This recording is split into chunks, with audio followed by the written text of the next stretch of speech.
Good morning. Welcome to our virtual session on peer mediation. My name is Ann Diaz, and I am the unit coordinator for the mediation programs here at the University of the West Indies. This is the first of several virtual sessions that we would be utilizing here at the university. Today, we would like to showcase some of the work of our students of mediation within the programs. The university has two programs that they use, the postgraduate diploma in mediation studies, and that's a one-year-long program. And then there is the Master of Mediation, which is a two-year program.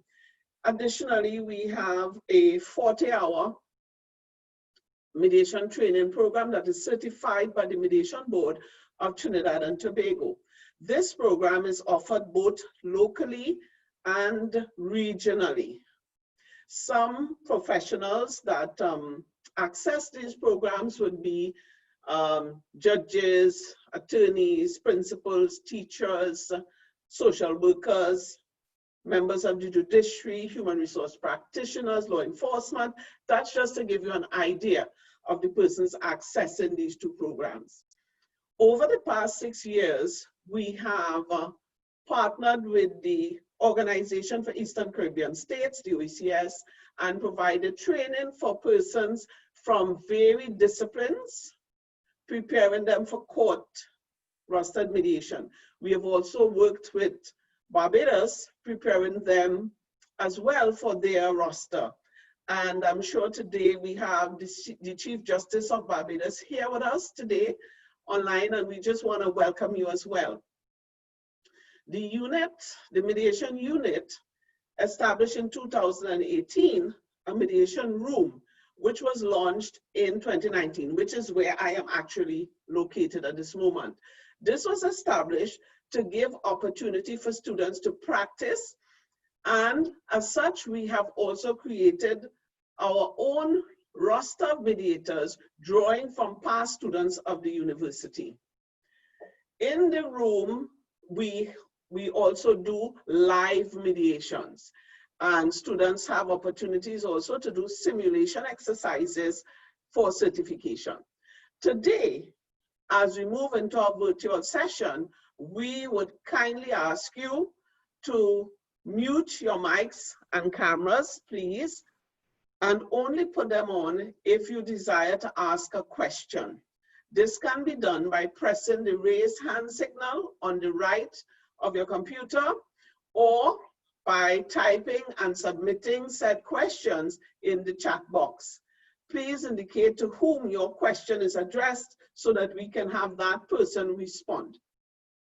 We want you to note, however, that to ensure the smooth running of the meeting, questions would be answered in a Q&A session at the end of the presentations. So please submit your questions before, but they would be answered during that period. Today, we would be hearing not only from our students, but we would also be hearing from varied professionals in the field and those that have conducted and established and utilized the concept of peer mediation. So with that, let me just quickly run you through the agenda for today. So we have bringing greetings with me, our head of department, Dr. Talia Esnad, and then that will be followed by a mediation testimonial by Dr. Wendell Wallace. Then we would have a testimonial success story by Dr. Kainde Bolaji of the UN. And then we would go straight into our peer mediators today who will be discussing it. Firstly, we have a topic on peer pressure, and that would be by Onika Narega. And then we have peer mediation, the introduction to that by Sherry Lewis, and the benefits of peer mediation by Priscilla Williams, and steps in peer mediation by Tristan Diaz. And of course, we would move into those that are more of a professional level, where we would hear the Chief Executive Officer of the Community Mediation Division, Mrs. Beverly Harry Manuel, and she would be talking about previous works done by the Ministry of Community Development in the area of mediation, peer mediation, and what has been happening in the schools. The work that they have been doing, they've been doing some fantastic work, and we want to commend them and her for pushing in this area to make sure that peer mediation is seen and experienced out there. And of course, we would have the former chairman of the Mediation Board of Trinidad and Tobago, Justice Vashish Kukran, and he would be giving us a peek into the past. So we have a really great lineup here for you today, and we just want you to sit back and enjoy our presentation, and also get your questions out, because these people that are here can answer any questions. Of course, if we don't know, we would certainly say we don't know, but we will research it and find the results for you. Okay, so welcome to a virtual session. And at this point in time, I would like to turn you over to Dr. Talia Esnad, Head of the Department of Behavioural Sciences, and she would bring greetings. Dr. Esnad. Good morning, all. Warm greetings to all our attendees this morning and persons who signed on. Good morning, Ms. Diaz. Good morning, presenters. Good morning, specially invited guests. I would like to warmly welcome you all to this session this morning. In many more ways than one, this session is important. It's important because we have the opportunity to reach out to persons who traditionally we would not be able to, or who would not be able to attend given the physical arrangements that would have preceded for events such as these. We have gone through a lot in the past couple of months, and there's no doubt about that. We are still going through a lot that is really requiring at this point for us to pause, think through where we are positioned as people, and how to respond to those crises when they occur. And we have a situation before us where we are being tested as persons, whether we are being resilient in the process, whether we can manage the anxieties around crises such as these. And certainly, this, I think, is an opportunity for us. While the pandemic has brought a lot onto us as people, the pandemic has created opportunities for us to respond differently. And we continuously hear the response that this is not what we do before. This is not where we were 3-4 months ago. It's a new normal, and we hear that, but oftentimes we don't know what that means. We don't understand how that implicates how we respond to certain crises, and how we as academics, or even non-academics, practitioners, stakeholders, professionals, how we respond to crises that are present and very much in need of attention in our societies. This is an opportunity for us to be present. It's an opportunity for us to contribute to a process, to contribute to concerns that are out there about the well-being and the wellness of our society on a whole. And Ms. Diaz and her team and her unit are very much engaged in that process, and they have been for quite a long time. Going virtual and being in that mode of going virtual has given us an opportunity to reach out and to have a conversation, not just with our students, not just with our stakeholders, but to bring that out there to a wider community and persons who have similar concerns, who are curious about certain things, but who would like to be part of that conversation and part of making a difference. And we were giving ourselves that opportunity to be heard, but we really want to bring that opportunity and extend that to you and to persons who are within a space where they could also make that difference. Today's session is about bringing to life some of the initiatives of the Mediation Unit. It's also about speaking to an issue of peer conflict that is part of our everyday society and everyday context, but also one that is taken for granted.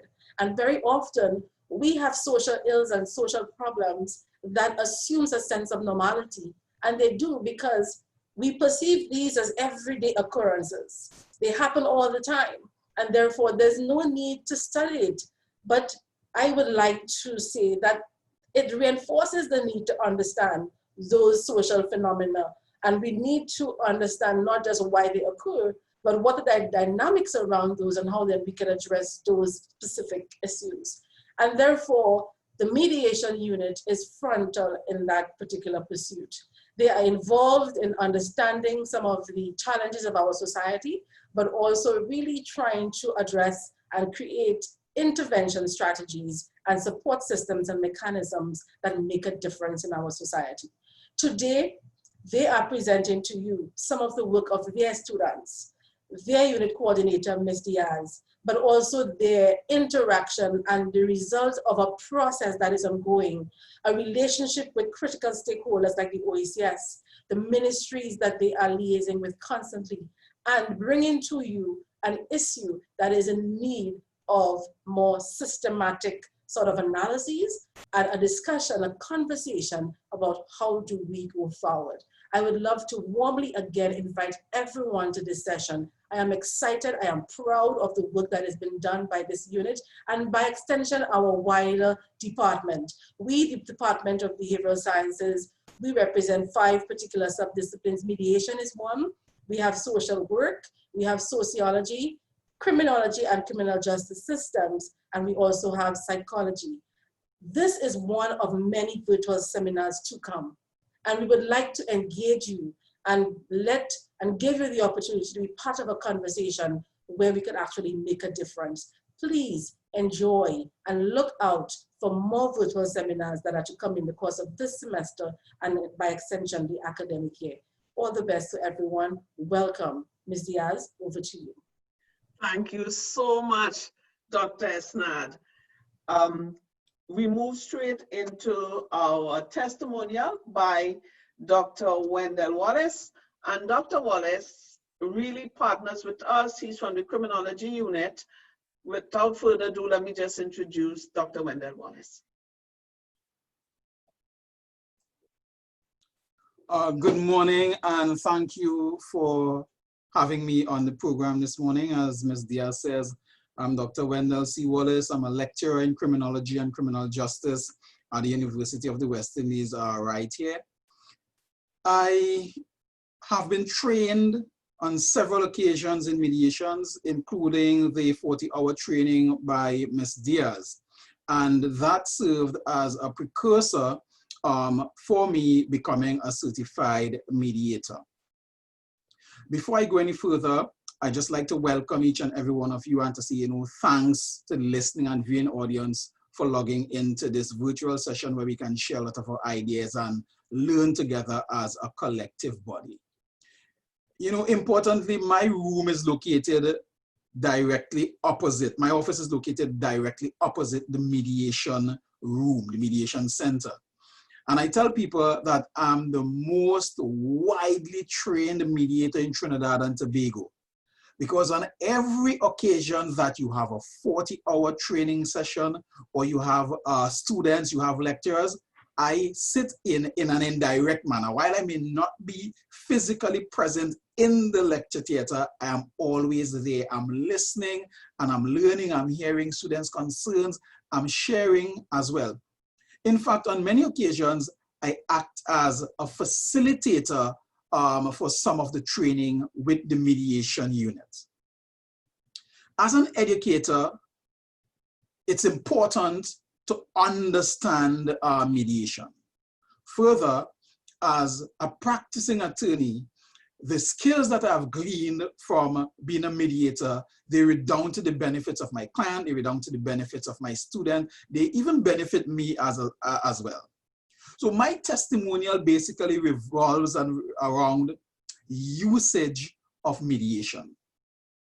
Prior to me being a certified mediator, I might have taken a particular approach in terms of resolving conflicts.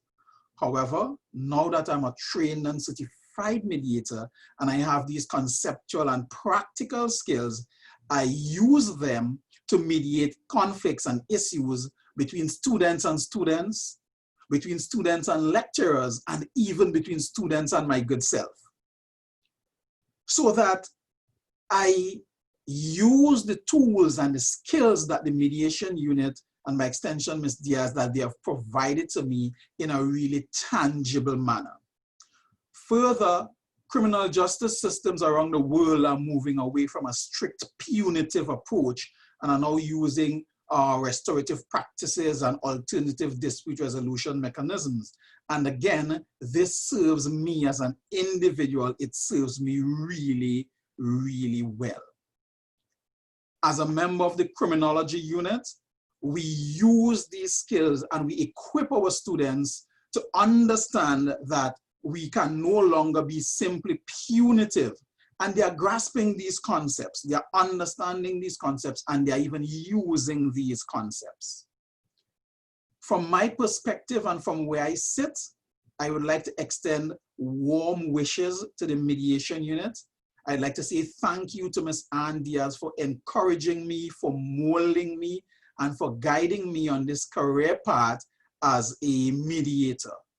Instructively, without that guidance, without that knowledge, without those conceptual frameworks and skills that were provided to me by the mediation unit, I would have been using a rather antiquated method in my approach to resolving conflicts. So thank you, Ms. Diaz, thanks to the mediation unit. And I'm certainly, I'm very grateful for the opportunity, and I know that the skills that you will learn from the mediation unit and from those persons who are on this virtual session will redound to your benefit. Once again, thank you very much. Back to the moderator. Thank you so much, Dr. Wallace. And it is indeed a pleasure to work with you. And Dr. Wallace has certainly paid his dues because he gives back. He gives back to the unit every opportunity he gets. And I'm really grateful for the work that you've been doing to support the unit as well. And of course, the unit supports the criminology unit as they function. So thank you so much for that testimony. We have another testimony, and this is by, and it's in the form of a success story. Dr. Balaji, he is from the UN Peace. He's the UN Peace and Development Advisor for the Caribbean. And we have made a connection with this really humble gentleman. And he has taken an interest in what we do here at the university as it relates to that whole conflict resolution prospect that we articulate throughout our program. And without further ado, I would like to ask Dr. Balaji to come in and speak with us this morning concerning a project that he did and the success story of that project. So, Dr. Balaji. Thank you very much, Ms. Diaz, and pleasant morning to all the participants this morning. I'm very privileged to be with you, to have been invited to your event. And I'm also impressed with the quality of engagement of the university as a center of excellence that not only provide very high quality human resources, but also very good thought leadership, to the process of peace building in the country. I would want to start by saying that via my interaction with a wide array of stakeholders in Trinidad, your work has always been mentioned as critical to the progress that have been recorded, particularly in Trinidad and Tobago, with the establishment of a mediation program in government, with the establishment, with the development of a policy several years ago. So I'm impressed, with your work, and I'm happy to be associated with you. I came to the Caribbean 2 years ago as a Peace and Development Advisor. And what do we do as Peace and Development Advisor? Basically, we support regional and national structures, regional and national institutions in order to be able to strengthen peace building engagement. So we call that building national capacity for peace. But in the Caribbean, there is nothing much to build. I always tell people, because you have very sound systems and processes for resolving conflict, and it is not an accident that in 2020, this is one of the havens, you know, of peace in the world. Even though Caribbeans tend to, you know, talk about what is not working for them and how challenging the context is, I always tell them to go to the other regions of the world and see how difficult it is out there, you know, how much conflict, crisis, wars, persons are dealing with, to be able to understand how lucky you are to be in this region. So for me, when I came, the first thing I tried to do was to listen.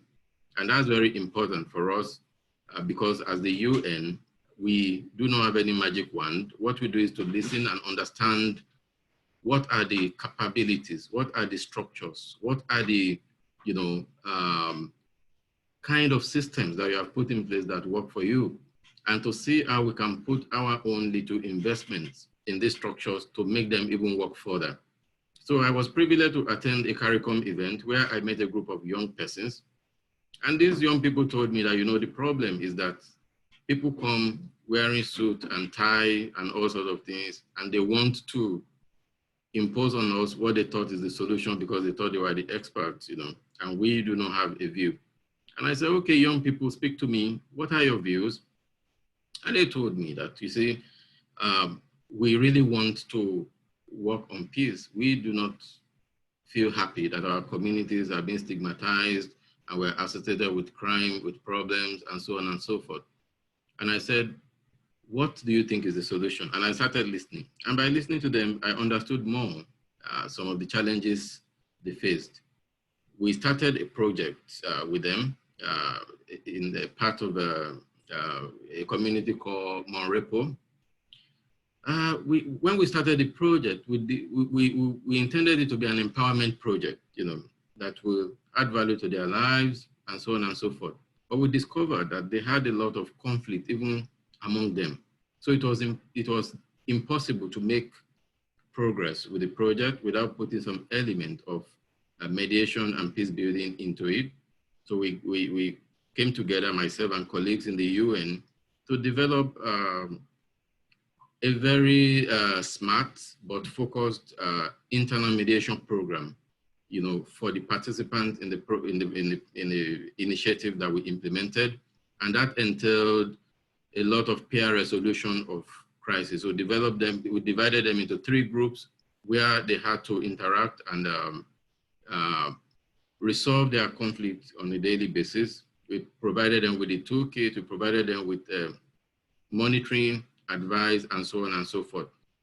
Through this, we were able to get them to the point where they could work together as a team. It is a team of 25 young persons from this high-risk community, and they were able to work together.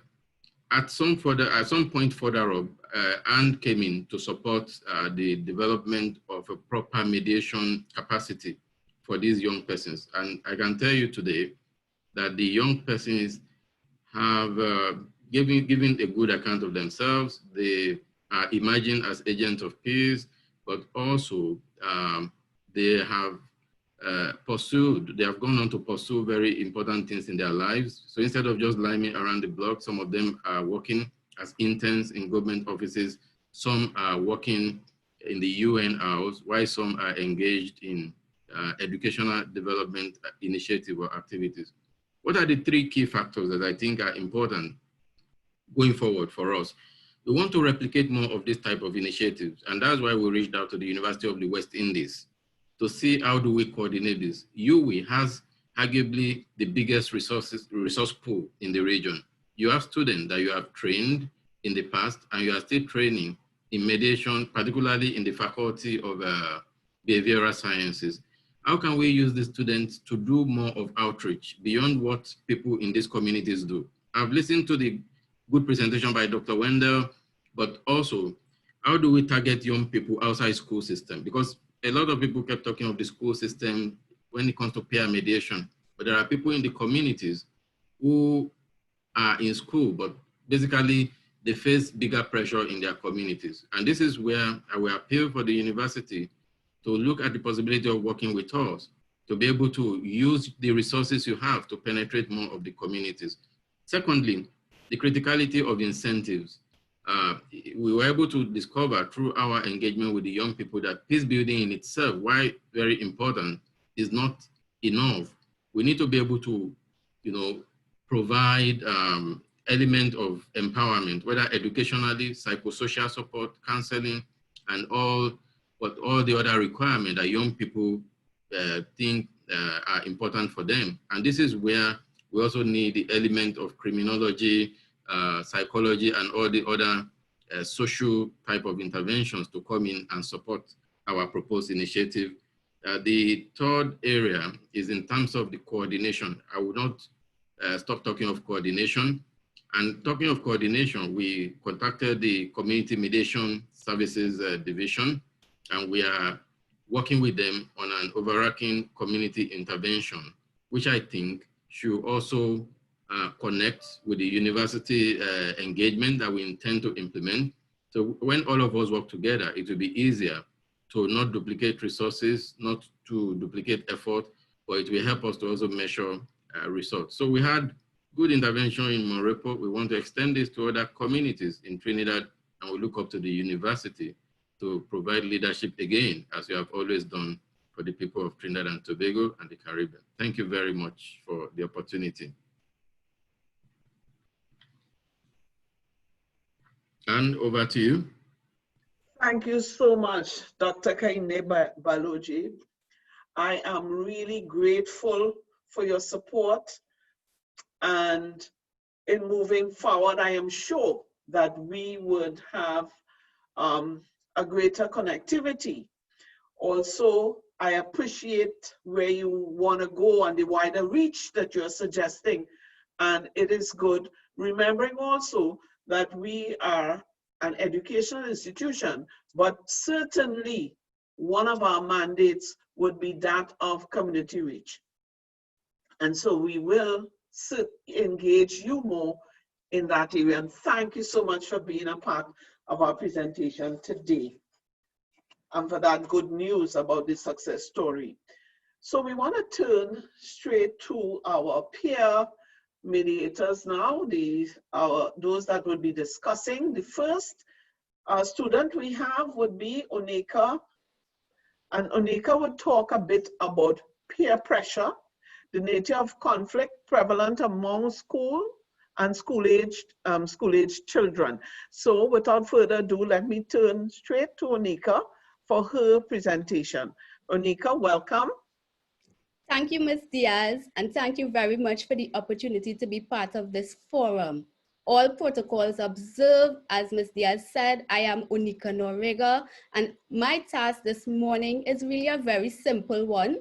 I will be presenting on the nature of conflict prevalent among school-aged children, in particular, looking at peer pressure.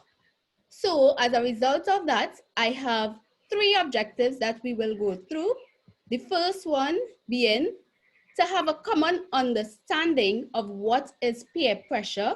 Then we want to understand how peer pressure contributes to conflict among school-aged children. And finally, we want to identify types of conflict prevalent among school-aged children. So when we talk about peer pressure, what exactly are we talking about? According to Whitney and Lee, 2019, peer pressure is akin to the idea of conformity. It occurs when an individual feels as though they need to do the same things as people their own age or in their social group to be liked and accepted, to gain affinity and respect. Simply, what this definition is saying to us is that peer pressure speaks to persons feeling forced, influenced, being encouraged, and feeling as though they must conform in order to be accepted, to fit in, and to be respected by their peer group. What they do is that they take on certain behaviors, they take on new actions, they adopt certain values in order to gain this. We are aware that there are different types of peer pressure. Typically, we know of positive and negative peer pressure. The difference between positive and negative peer pressure is the outcome. And when we hear the word pressure, the use of that word implies a socially unacceptable situation or behavior. So when we talk about peer pressure among school-age children, generally what comes to mind? What do you all think about? Generally, we think about negative peer pressure and persons engaging in socially unacceptable behaviors that brings with it some form of consequence or at least negative consequences. And as a result of this peer pressure that school-age children are exposed to, we tend to find that there's a level of conflict involved or a level of conflict that arises as a result of negative peer pressure. According to Lewis and Lewis, 2011, in their study, Peer Pressure and Risk-Taking Behaviors in Children, they would have surveyed 771 grades 5 to 8 children, and they used dares and challenges to understand peer pressure within the school system and among school-age children. And what their study concluded was that 50% of dares encouraged problem behaviors that place the children at risk for personal injury or potential development of habits hazardous to their health. They went on to indicate that there was conflict situations that arose as a result of the peer pressure that these children were exposed to. So I know all of us probably would have been exposed during our lifetime to some form of peer pressure. So if you think back on that, how did you respond? What exactly happened when you were exposed to peer pressure?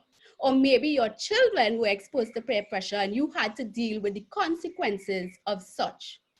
I will take this opportunity to share a short example of peer pressure, because when we think about peer pressure, typically and conflict, we tend to think about school-age children getting into fights.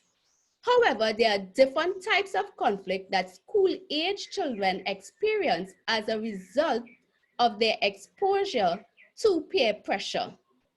And in my capacity of working with young persons, approximately 2 years ago, I had a 13-year-old girl approach me and she said, "Miss, can I share something with you?" So I said to her, "Of course you can." She said, "Miss, about 6 weeks now, this has been going on and I really just don't know what to do anymore." And she took that opportunity to share with me that there was this young boy in her class, so he was within her age range, and he was going around the class telling everybody in the class that he liked her and he wanted her to be his girlfriend. No, he did not speak directly to her. He will tell other people in the class. He will also say it within her earshot, but he never approached her directly for himself. What happened as a result was that other members of the class will then go to her and ask her if she will consider being his girlfriend, how she felt about him, why she didn't think about becoming his girlfriend. And pretty much other members of the class started to pressure her to become this young boy's girlfriend, but she did not. And what he did after he was unsuccessful with the general class group, he approached her personal friend group and he shared the same sentiments with them. And then her friends approached her and started to apply pressure, asking her to become his girlfriend. At which time she told them that she was not interested in becoming his girlfriend. She preferred to just settle into school and focus on her school work. She also shared that her parents will not allow her to have a boyfriend at this time. And she really was not interested in getting into any type of boyfriend-girlfriend relationship. She really just wanted to enjoy her school life, make friends, and do her school work. And because of that, her friends started to trouble her, laugh at her, heckle her, ask her if she felt as though she was better than the rest of them. And this spread throughout the class, and she started to feel really uncomfortable within the class. And she would have shared with me the reason she came to me at that stage is because she felt as though maybe she should just do what they want her to do, become his girlfriend, and I will solve the whole problem, and she will start to feel comfortable in the class again. So what we actually saw there was conflict being present, but did we actually have the type of conflict we will generally think about when we think about school-age children, such as violence and probably fighting? No, we had different types of conflict occurring. And we are actually told that there are 4 types of conflict present among school-age children. And what are these types of conflict? The very first one we have is intrapersonal conflict. Intrapersonal conflict occurs within an individual. And with the example that I would have shared with you all, we saw that this young lady started to experience intrapersonal conflict where she started to question her own value system and her own decisions and started to consider, because of the peer pressure, maybe I should just get into this relationship and that will solve the problem. So that was intrapersonal conflict. We also have interpersonal conflict. And interpersonal conflict is conflict that occurs between individuals. And in this particular case, we saw that conflict was occurring between the young lady and her friend group because she didn't want to conform and do what they wanted her to do. And we also see it was occurring with other persons that she knew in the classroom. The third form of conflict, intra-group conflict. An intra-group conflict speaks to conflict among individuals within a group or team. Didn't we see that also come out in the example where within the class that this young girl belonged to, that group, other persons in the class started to pressure her, which led to conflict situations because she did not conform or do what they wanted her to do.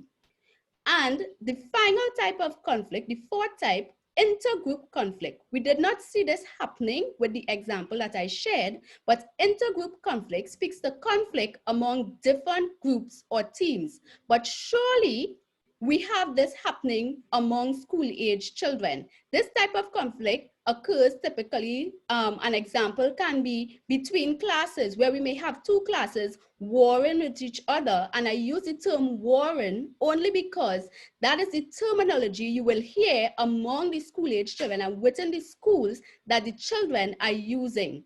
And this may happen for any number of reasons where something happened between the 2 classes and they decide they don't like each other. And then there are these unwritten social rules that people in the class have to conform to. And if you somehow breach or break those unwritten social rules and you go against that, then you will have some consequences to face as a result of breaching those rules. So we do have intergroup conflict also occurring within the school environment. So the 4 types of conflict identified as happening among school-age children are intrapersonal conflict, interpersonal conflict, intragroup conflict, and intergroup conflict. Well, how does this really look? What are the behaviors that children will engage in when they experience these types of conflicts? We are going to close off with some examples of how conflict among school-age children really look. So typically, we will have violence, and that's what will normally come to mind when we talk about conflict and school-age children. So violence such as fighting. We also have bullying taking place and all forms of bullying. So for example, cyberbullying, social bullying, physical bullying, emotional and psychological bullying happening as a result of peer pressure. We also have general indiscipline among school-age children as a result of peer pressure. We also have drugs and alcohol conflict surrounding that happens as a result of peer pressure among school-age children, stealing, sexual activity, and general dangerous behaviors, or what we will hear a lot of persons referring to as risk-taking behaviors or risky behaviors among school-age children. So these are some of the examples of the conflict that happens among school-age children. So now that we are able to identify different types of conflict that they are exposed to, and we know how this is played out within the school environment or school-age children within any setting they may find themselves, as was mentioned earlier, even within their community spaces, how then do we assist young people to effectively understand, manage, and resolve conflict? This is where peer mediation can become very effective. This brings me to the end of my presentation this morning, and I would like to take this opportunity to hand you over to my colleague, Ms. Sherry Lewis, who will speak to us on peer mediation. I thank you. Ms. Lewis?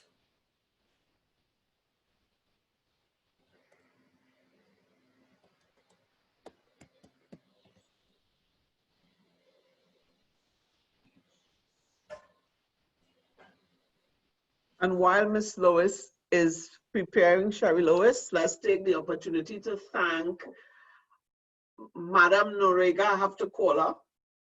Onika, excellent presentation, and the comments in the box, the chat, we are seeing comments coming up concerning your presentation, and we want to really say thank you. Highlighted in her discourse was the concept of bullying, and that is so true. It's happening. It's one of the widest areas in school conflicts that's existing.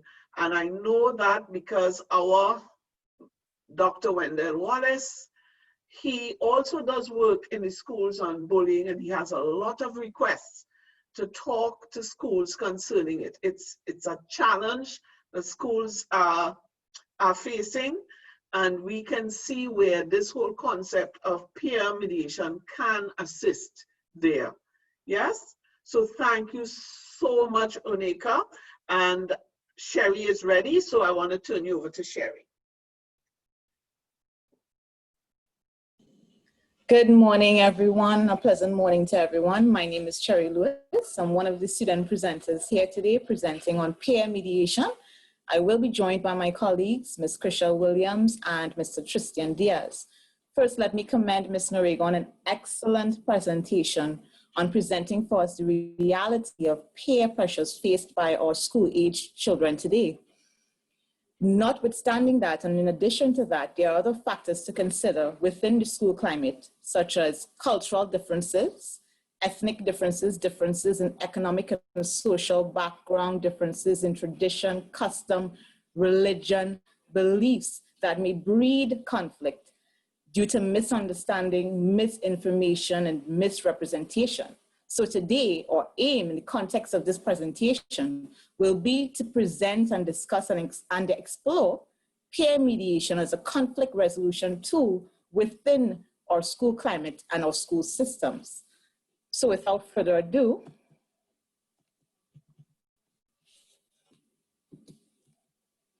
today we will be discussing peer mediation, operational definitions of terms, peer mediation in action, the inclusion of peer mediation in our school curricula, benefits of peer mediation, the landscape of peer mediation beyond the school system. What is mediation? Eisenhardt and Spangel, 2000, described mediation as a process in which a third party who is impartial, has no stake in the outcome, and has no power to impose a decision, guides disputants through a non-adversarial discussion process that has as its goal the settling of a dispute.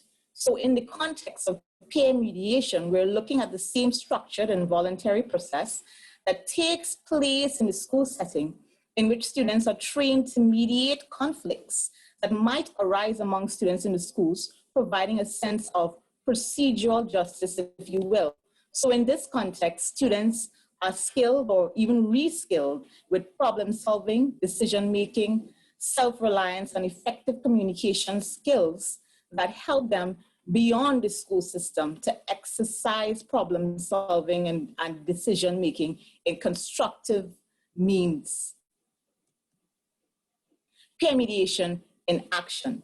So first, let us consider that most pupils in schools only have a choice between two possibilities for resolving their conflicts: to resolve the conflict themselves in an informal type exchange, such as a negotiation, or either voluntarily or involuntarily have adults resolve them on their behalf, an arbitration, if you will. In this context, we are speaking about teachers, administrative staff, principals that may intervene and determine the ultimate outcome. Peer mediation then is the middle ground between these two possibilities, presenting pupils with the ability to work through their grievances in more constructive ways. In other words, this features peers working with peers to resolve their conflict situation. So as my colleague, Ms. Norega, encapsulated before, in our school system, the driving force inherent in most conflicts arise out of fundamental differences. These differences are deeply seated in cultural conflicts based on differences in national origin or ethnicity, social conflicts based on differences in gender, sexual orientation, class, physical, and mental abilities. Right now, in our present context, we are going through racial conflict, which is unfortunate, but this is as a result of the back end of elections. And so we want to impress and instill in our young ones to deal with this conflict in a more constructive as opposed to a destructive way. So in the context of our schools, the ultimate outcome for peer mediation would be that it's a process where students learn to manage their own conflicts without help from adults or other students or peer mediators. Peer mediation programs should espouse themes of social responsibility. And through its curriculum, peer mediation should aim to equip children with skills and competencies to be effective peacemakers in their environments.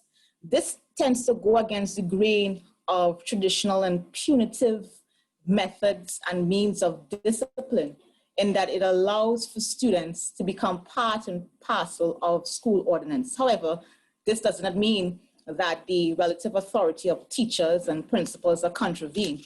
It only means that students are now responsible for making decisions and for controlling the outcomes regarding their own conflicts. Common types of peer mediation programs in schools. There are two types of peer mediation programs in school. The first would be the cadre approach, in which a few students receive training to serve as peer mediators for an entire school, and the total school approach, in which all students in a school or in a class are taught how to manage conflicts constructively and are given the opportunity to mediators, or to be mediators rather. So the total school approach may be the ideal approach, but realistically, we cannot train and skill every student within a school to be peer mediators. So the cadre approach in this context is the desired approach.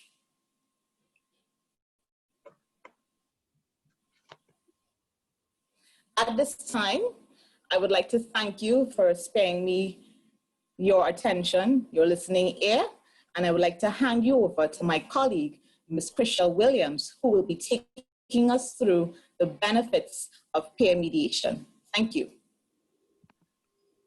Thank you so much, Sherry Lois, for that presentation. And while Chriselle is getting herself prepared, I just want to extend, on behalf of the university, our heartfelt thanks to all of these students who have taken the time to prepare for this virtual presentation. Great job. We want to say thank you. So I think Chriselle is ready.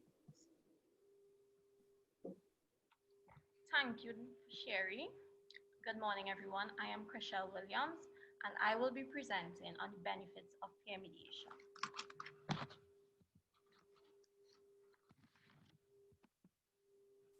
So before we get into the benefits, we'll go through the steps and the process of peer mediation. So peer mediation mirrors that of mediation. However, the unique thing is this is peers working with peers. So first, you create the context. This is the stage where they have a dispute and they agree to mediate. The second stage is to set the stage. So you explain the process, indicate the ground rules. Here, the mediator, who is also another student, gains the opportunity to set the ground rules and explain the process. The next stage is to gather perspective, listening to what happened. This stage is a storytelling stage, where each party gets to explain their side of the story. Identify interests contributing to the conflict, define problems and concerns. Right after the storytelling phase, the parties get the opportunity to explain their interests and what exactly their side of their problem is. Create options to address each disputant's interests. This is where the mediator guides the parties into finding the interest and what they would like to come out of settling this dispute. Evaluate options, generate a mutually satisfying agreement. This is like a negotiation. So both parties show what they want and they see if they can mutually agree, which is both satisfying to them. So the benefits of peer mediation. Peer mediation involves the school's climate. Peer mediation improves the school climate. Students are given the responsibility and the tools to work out problems without parental or teacher supervision, using skills such as problem solving, decision making, active and reflective listening, which they can use throughout their lives. Peer mediation generally helps students resolve conflicts. Peer mediation encourages individualistic growth that can use for long-term and short-term positive ways to manage conflicts. Peer mediation also builds self-respect and self-esteem. Peer mediation gives young adults and even a younger age dynamic motivation to resolve conflicts collaboratively. This is important for individualistic growth. It is essential for students and for anyone to build their self-esteem. Evidently, lack of self-esteem has been going hand in hand with problems that we face today in society, such as domestic violence. Peer mediators model the knowledge, attitude, and skills associated with the process of peer mediation. The process of peer mediation equips the students with positive communication styles.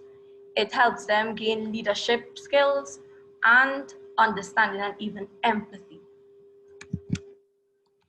Peer mediation helps instill essential life skills. Disputants, students in a dispute, may acquire new knowledge, attitudes, and skills during the mediation process towards resolving conflicts in future on their own without intervention of a neutral party. Students tend to learn interpersonal skills, decision-making, critical thinking. It fosters the ability to gain a sense of emotional intelligence and tolerance. So, generally, we see that peer mediation is multifaceted.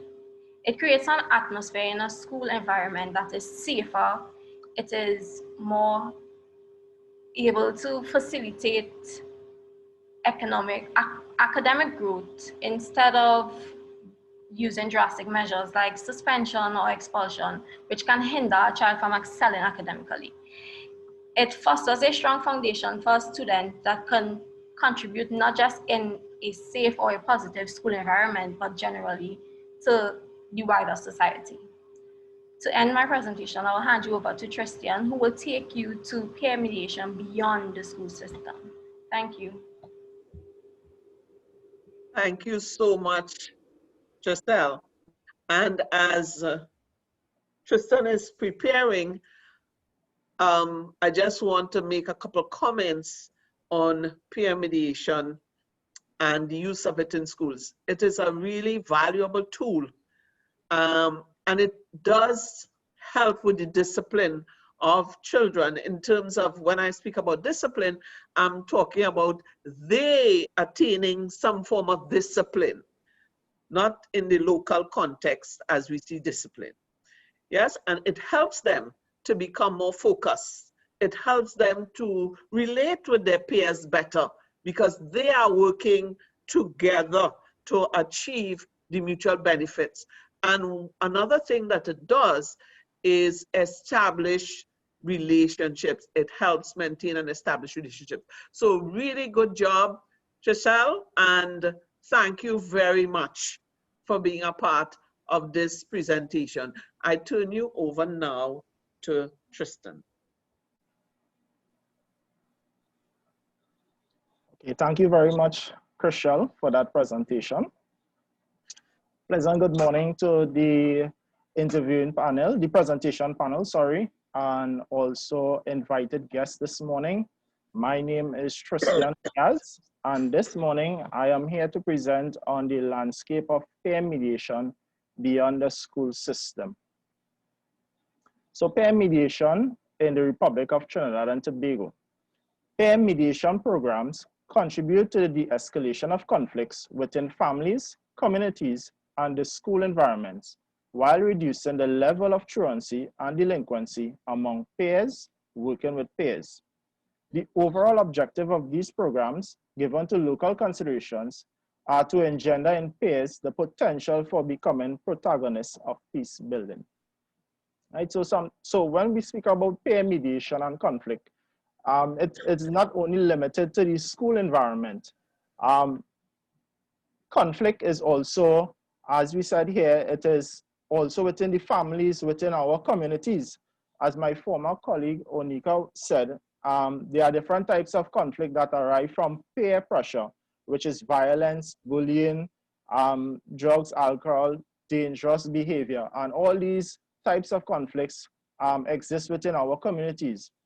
In trying to solve these conflicts and to manage them, we highlight the Police Youth Club and also other community clubs that peer mediation could be implemented within these facilities, where youths and peers have the opportunity to come into the facilities to be trained, to be educated, empowered, and share some of their views, some of their, define some of their conflicts, right? And they can come together now where they can tailor solutions to some of the conflicts that exist within the families and also within the communities.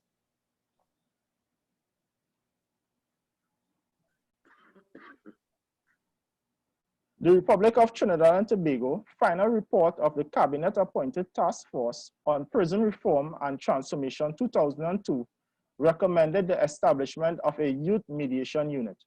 This network is made up of law enforcement agencies, prosecutors, courts, corrections, youth organizations, probation, and the public and private community-based treatment programs that provide youth with diverse services. This effect is a youth justice system, right? So looking at peer mediation beyond the school system, we also look at it within the prison reform system, such as the Youth Transformation and Rehabilitation Center. We also have St. Jude's Home, where we can utilize peer mediation as a tool to assist the residents at these institutions. As we know, sometimes they are faced with several conflicts, such as self-identity, mistrust, and all these types of conflicts, right? And we see this as one of the most adequate tools, peer mediation, to govern these institutions in terms of management of conflicts. However, the objectives of the Cabinet-appointed Task Force on Prison Reform and Transformation 2002 never came to fruition, as key stakeholders were hesitant to commit to the establishment of such a unit due to concerns of the confidentiality with the mediation processes, the high cost of infrastructure, and the lack of willingness by some to engage in the process. Peer mediation and the judiciary. The judiciary of Trinidad and Tobago, Children's Court Division, comprises of both North Port of Spain and South Faizabad. Within its parameters, court orders are made by the masters, judges of the court, for juveniles to participate in a peer resolution process, similar to that of peer mediation, with the exception that the master of the court presides over the matter and holds the final decision.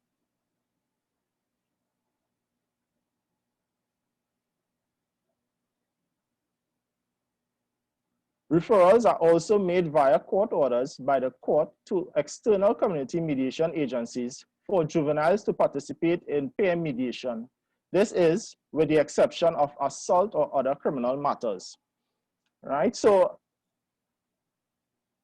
implementing peer mediation within the court system, we see it as one of the most viable options, where as an alternative to punishment and sentencing of the residents, we said that we can also implement peer mediation alongside with peer resolution process, where peers can come together and define the reasons for the injury caused to some of the victims that they had initially done, right? This process would allow for the peers now to tailor certain solutions to their problems as a way of moving forward and of a way of treating with the offenses that were committed, right? So the Ministry of Community Development, Culture and the Arts have been working together with schools within the communities in regards to training and peer mediation for students, teachers and families and other stakeholders involved. In mention of this, I am now pleased to hand you over to Mrs. Beverly Harry Emmanuel, the Chief Executive Officer of the Ministry of Community Development, Culture and Arts, to share more as it relates to peer mediation practices within schools in Trinidad and Tobago. Thank you. Thank you so much, Tristan. And very, very good presentation.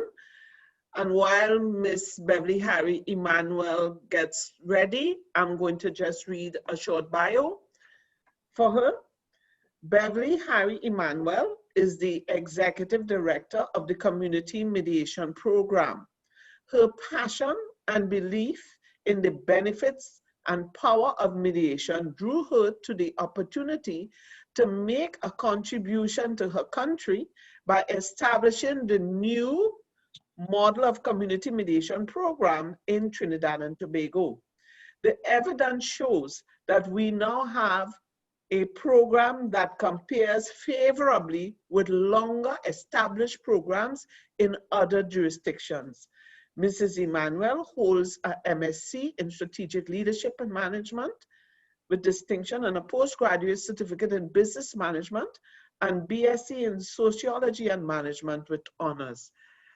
Without further ado, we just want to welcome Miss Beverly Harry Emmanuel, and thank you so much for being a part of this virtual session today.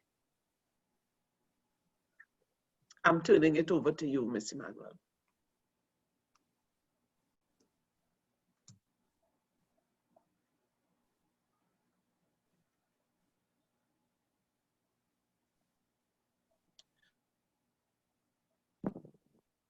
Thank you, and good morning, everybody. Thank you, Ms. Diaz. It is certainly a pleasure to be here. Let me just set up my, okay, great. So, good morning again to Dr. Esnod, Ms. Diaz, the head of the unit, all other presenters this morning, the viewing and listening public. So today I'm going to present the community mediation programs, peer mediation program. So the items that I would address this morning are the program development, just give you a quick synopsis of what took place. And there are two models which we attempted or utilized for the execution of peer mediation. So I will go through those two models with you and just touch a bit on what our future holds, especially in light of the current pandemic. Between 2009 and 2010, community mediation engaged with our late friend and colleague, who is no stranger to the University of West Indies. We engaged with Thomas Calper to develop a program of peer mediation and to coin a vision for this program.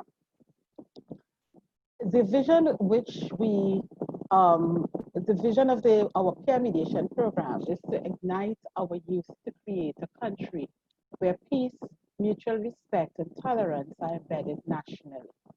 And we really believe this, and this was very important to us because we saw that the peer mediation should offer our young people a chance to change our society, to change our communication and our conversations in society. The program as developed by Tom and the staff of community mediation when we met in retreat for 2 days then consisted of 10 modules, each standing on its own and each supporting the others. However, after that, because of how the program is implemented in schools, we saw the need to develop two further modules, sorry. Okay. So these are the modules which our peer mediation program currently consists of: defining conflict, introducing peer mediation, self-esteem is one of the new modules that was added based on our findings, ethics, diversity, and I heard some of the previous presenters speak about diversity, bullying, communication, paraphrasing and questioning, apologies, the mediation process, and we broke that into two, 1 and 2, because as previously presented, the process requires development of competencies and skills. And so we did not want to rush that by just creating one opportunity for the students. And finally, we brought all of these modules together in a module called Creating Classroom Peace, because after all, that is one of the primary objectives. So our first model, which we attempted, and which was quite successful in some respects, and I'll tell you what it is about, our residential camp model. Between 2011 and 2014, we engaged students from various schools in a 5-day residential camps. These camps were resource intensive in terms of finances, human resources, physical and emotional resources. Financially, when we do a rough calculation, each child who participated costs about the cost to accommodate, to keep, to work with that child costs about $5,000. In terms of human resources, the 2013 camp, for instance, there were 80 students, 20 residential staff, and 30 teaching volunteers. And in 2014, while there were 90 students, we had 45 adults who facilitated, were camp counselors, administrative staff. So that's a 2-to-1 ratio. So very high human resource intensive and involved project. And of course, the physical and emotional toll that we were then responsible for the welfare of sometimes 90 or 100 children. Of course, there was also a short time frame to impart the knowledge and to build the competencies and to ensure that these students leaving the camp would be able to go out there and really practice as mediators. There were also issues of facilities, finding suitable facilities, preparing those facilities, and being responsible for the upkeep of those facilities during the period of the camp. But very importantly for us, there was a lack of sustainability. So while several hundreds of children were trained during those that period where we hosted the camp, there was weak or there were few opportunities to build linkages with the schools from which they came. We expected the schools to implement programs when the students got back there, but that never happened. So we recognized that something different had to take place. But there were also major benefits to the residential camp model. They were efficient in that we had 5 days to get the curriculum executed, delivered. They were intensive, focused to delivery of the curriculum. We had opportunities, the students, the children had opportunities for gamification, role playing, self-discovery, self-expression. They also had opportunities for real-life relatable application of the learning. Of course, being captured there in the camp, there was immersion into the concepts of mediation and into building community using the life skills that they were gaining. There was, of course, the reduction that goes hand in hand with the other one, a reduction in the distractions or interruptions in the learning process because they were on camp. So there were no classes to go to. there was greater control, therefore, of the learning environment. And very critical was the opportunity that these children were given to engage in community building. They were children who had come from different walks of life, different communities with different preferences, and they were expected to live peaceably with each other for a week. So they engaged in community building and the real application of the skills that they were learning as mediators. But because of some of the heavy in financial, emotional, and human resource gears to the school and institution-centered approach. And very critical for us was the fact that the students or the schools from which they came did not have the capacity to implement the peer mediation projects or programs in the school on their own. So we recognized that we had to do some work closer with the institutions. And therefore the school or institution-centered approach was adopted, and these are, it's a 7-phase approach, and I will go through the phases with you. The first phase is an application process. So a school principal indicates an interest in having a peer mediation program in the institution. We have an introductory meeting, we meet each other, we share information about our respective organizations. And then we have developed a tool called the ABCs of peer mediation. In the ABCs of peer mediation, we address or we ask the school to tell us about their administration. What are the systems and the support systems you have that will allow you to manage this, this program? What are the teaching and learning indications or issues you have in your school? We look at behavioral issues. What are the types of conflicts, the frequency and common responses to conflict within your organization? We also address community life. How integrated is the school in the community? What types of support do you have from the community? What are some of the conflicts that you have with the community? Some of the complaints that you get from the community? So we address those things. We ask the schools or the institutions to tell us about those things. Because of course, as one of the previous presenters indicated, community engagement and involvement is critical to the success of any peer or behavioral change initiative, particularly when you're looking at a school, which is a microcosm of the community, but which is also an integral institution in the community. The second phase of our process is what we call the institutional readiness assessment. And once the school has agreed that it would participate with us in peer mediation, submitted the ABC so that we could review them. We engage a little deeper with the school. The reason for the institutional readiness assessment, which really helps us to gauge the preparedness of the institution to adopt the peer mediation program and the likelihood of a successful implementation. There are 3 components to the institutional readiness assessment. We hold focus groups with the students to get their perspective on conflict in the school, on some of the issues that are affecting them and the likelihood of success. We also have developed a questionnaire which is administered to the staff of the school to get their perspective, and we hold interviews with the principals to get their perspective on the same issue.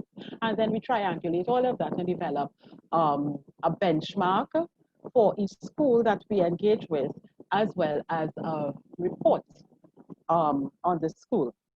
But this institutional readiness also allows the necessity for accountability and transparency in how we use our resources, because as one of the previous presenters said, the resources are scarce, the needs are great.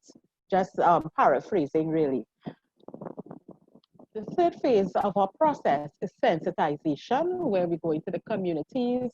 We meet with it's a very broad-based approach where we meet with all the primary stakeholders, the key stakeholders of the institutions, and we also engage with the community or the neighborhood of the school so that everybody is on board with this initiative, which increases the probability of success.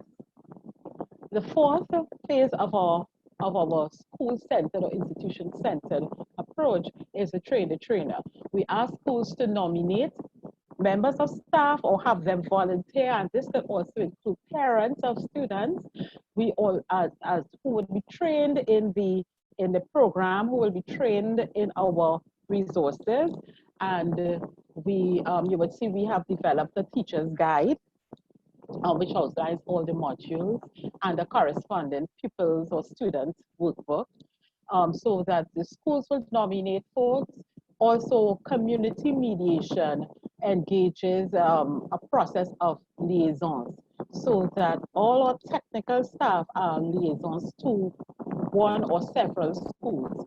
So the trainer is really to assist everybody who would be involved, all the adults, to really assimilate the information, understand how to articulate it, and to help to build the process within the schools. The fifth phase is to engage the students, and this is done through a at least 5-day workshop, where we meet with the students for at least 3 hours per day.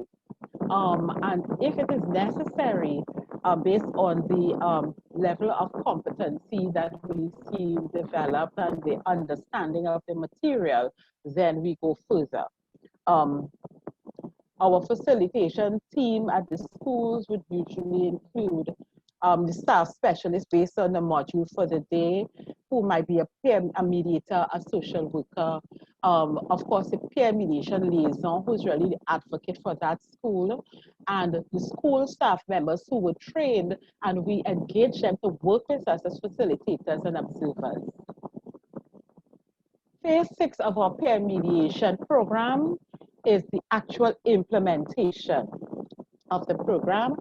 And in 2018, at the end of 2018, 2019, that's the fiscal year from October to September 2019, there were 19 schools engaged in the peer mediation program. And these are some of the schools with which we were working at that point and who are currently involved in the peer mediation program as it is executed by community mediation. Phase 7, the final phase of our program, and really it is a final phase in terms of a continuum, but it is really an iterative process where we monitor, we report, we evaluate what we do, and if necessary, we review and revise our curriculum, our delivery, our instructional material for the next time. Because the intake of schools is almost on a continual basis. We get responses or requests from schools on an ongoing basis. The benefits of the school institution-centered model, there are many benefits, and I'll just run through some of them quickly with you. Students are involved in governance, the development of leadership skills among the students, opportunities for students to be a part of the solution, to be the change that is required or that they're required to see.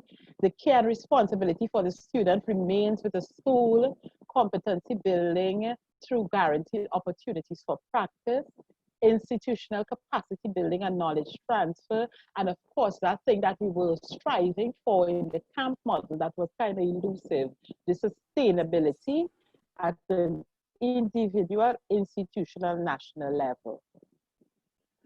Benefits of the school and institution model. Before I would have told, for 2018, 2019, 134 peer mediators were trained and graduated from the program. 19 schools were engaged, as I said before, and guess what? Our expenditure was only about $20,000. Actually, it was 19,000 something, and I just rounded it up. So that is a massive saving financially over the per capita of $5,000 under the camp model.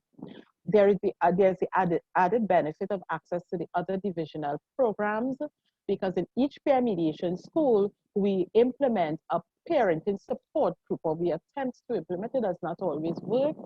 And the school and its community has access to our community empowerment program, which provides community-based training in things such as anger management, community communication skills, self-esteem, emotional intelligence, conflict de-escalation, and several others.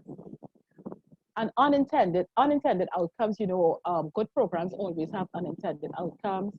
For instance, in one of our schools, what has come about is something they have called the Lighthouse Initiative. Because we are already in the schools, very often we are asked to engage in other things in the school, and it is part of building that relationship of support and encouragement. And there were, we were asked to work with a group of young men, and they met at the lighthouse in the community, so it was called the Lighthouse Initiative.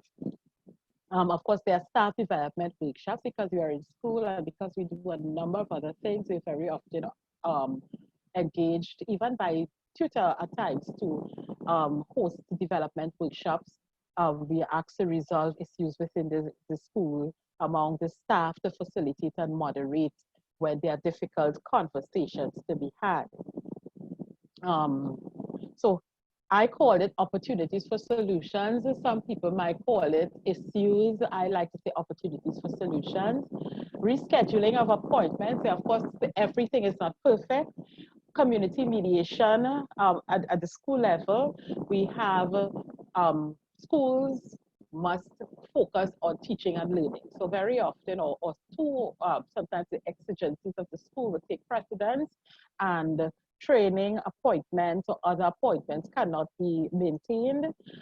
Sometimes there's a lack of shared vision between the school administration and the teaching staff. So, you know, the support for the program might not always be as strong as it ought to be. Sometimes you have a change in the school administrator, change in principal in the middle of the program, and a shift in focus. In some of our schools, we have seen the issue of absenteeism, which hinders the training. There's one school we had to restart training 4 times, but I would tell you it was worth it because that school is really going guns right now.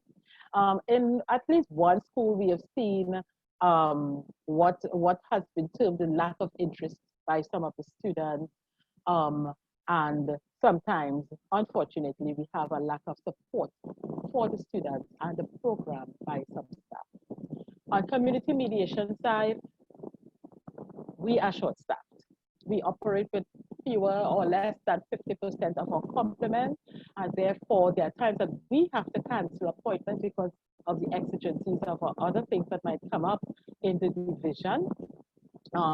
It also means that each liaison officer has several schools to attend to and to keep in touch with, and these are the liaison officers are also mediators and coordinators and social workers. So we have that opportunity that we need to work on as well. And we do have some solutions in mind. For the future, where do we go?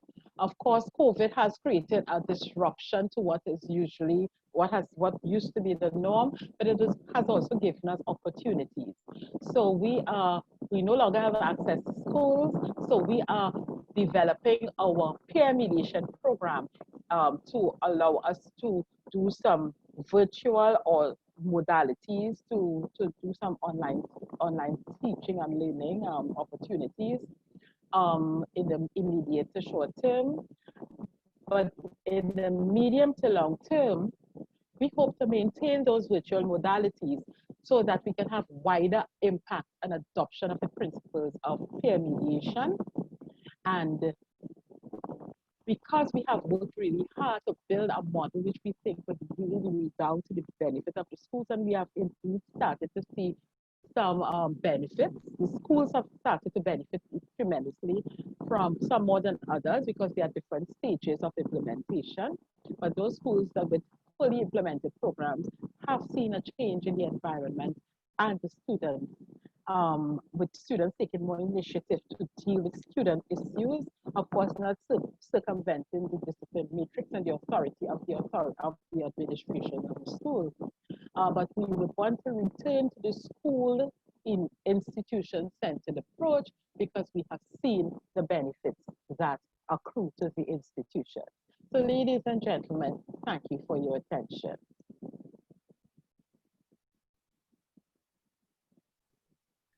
Thank Yes, you. back to you. Thank you so much, Ms. Harry Manuel. It is a pleasure hearing the work that is being done and being so akin to community mediation. I am certainly, I don't want to say overwhelmed by what you all have been able to achieve and the drive and the push to ensure that peer mediation gets into the schools. We have had a number of questions that have been posted in the chat for you. So be prepared in the Q&A to answer a lot of the questions. But thank you so much for your presentation. And while we would have now our featured speaker for the day, the morning, Justice Vasist Kukran, while he is getting his presentation ready and queuing up his presentation and his PowerPoint, let me just introduce him to you. Justice Vasist Kukran is a judge of the Appeal Courts of Trinidad and Tobago. He was a partner in the firm M.G. Daly and Partners, specializing in industrial relations and public law, international trade and mediation. He served as a temporary High Court judge in 2006 on the backlog reduction project, in which he began the use of judicial mediation. So we're talking about, bear with me, a stalwart and someone that really believes in the process of mediation and has been pushing the concept of mediation for a while. He serves as a judicial settlement officer from 2009 to date in judicial settlement conferencing in commercial, family, and appellate matters. He has conducted to date over 200 judicial settlement conferences with an average of 75% settlement rate. He has conducted SJC's sensitization sessions for registrars and family court judges. And I mean, I can go on to talk about this man and what he has done, but I want to speak from my heart when I tell you I really emulate and appreciate the work. He is like a pioneer. Mediation is almost like the air that he breathes, because he speaks it, he lives it, he teaches it. And so without further ado, I really, really want you to welcome Justice Vasist Kukran. He was the former chairman of the Mediation Board. I'm telling you, he was instrumental in the whole movement of mediation within Trinidad and Tobago. So it gives me great pleasure and an honor really to present to you Justice Vasist Kukran. Sir? Good morning. Thank you so much, Anne, for that wonderful and warm presentation, as that introduction as always, Anne. It's so good to see such familiar faces in the mediation movement this morning, and yourself, Dr. Esnard, and Beverly, for that wonderful sharing of the initiative of the ministry in our schools. I mean, I woke up this morning feeling, well, with all these rise in COVID cases, and I'm feeling all down and so on, but I have been enlightened and encouraged by all these warm presentations from Noriega, Lewis, Williams, Diaz. Wonderful, wonderful. I applaud the Mediation Unit, and keep up your good work. My task in the very short time that I've been given is to take, according to Dr. Esnard's letter, to take a take a peep into the past. Now, I don't know whether it's an indication that someone is getting on in age, that you ask them to look in the past, but I will just share some of the experiences that I've had at the Mediation Board, and Beverly herself was there for most of the time that I was there. over 2009 and 2018. Anne herself is one of the pioneers in peer mediation, and so she should also pat herself on the back. But in taking this gaze backward, this peep into the past, we need to keep a firm gaze into the future. And I just want to, in my presentation, just step back a bit at peer mediation and look at the larger building pieces. What lessons from our past can underpin the importance of peer mediation to drive you with that movement going forward? What lessons are we learning about the benefits of peer mediation to continue that movement? And would it be able to shape a stronger and more developed and mature society in the handling of disputes and conflict? The answer I posit lies in our own recognition of our crisis in conflict management as mature adults, and our own immaturity in our dispute resolution reflects this. I have always advocated that mediation is more than just an ADR mechanism. It is an essential tool of peacemaking, of peaceful dialogue, which we need in the management of all types of conflict in the development of a peaceful society.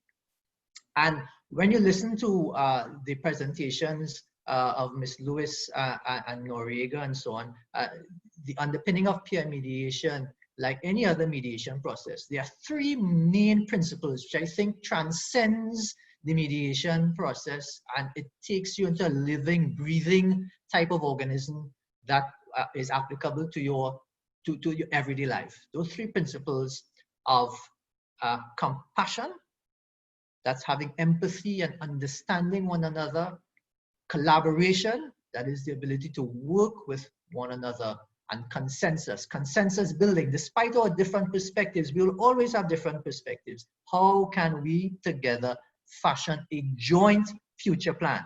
So those three C's, compassion, collaboration, and consensus building, are the building blocks of a peaceful society.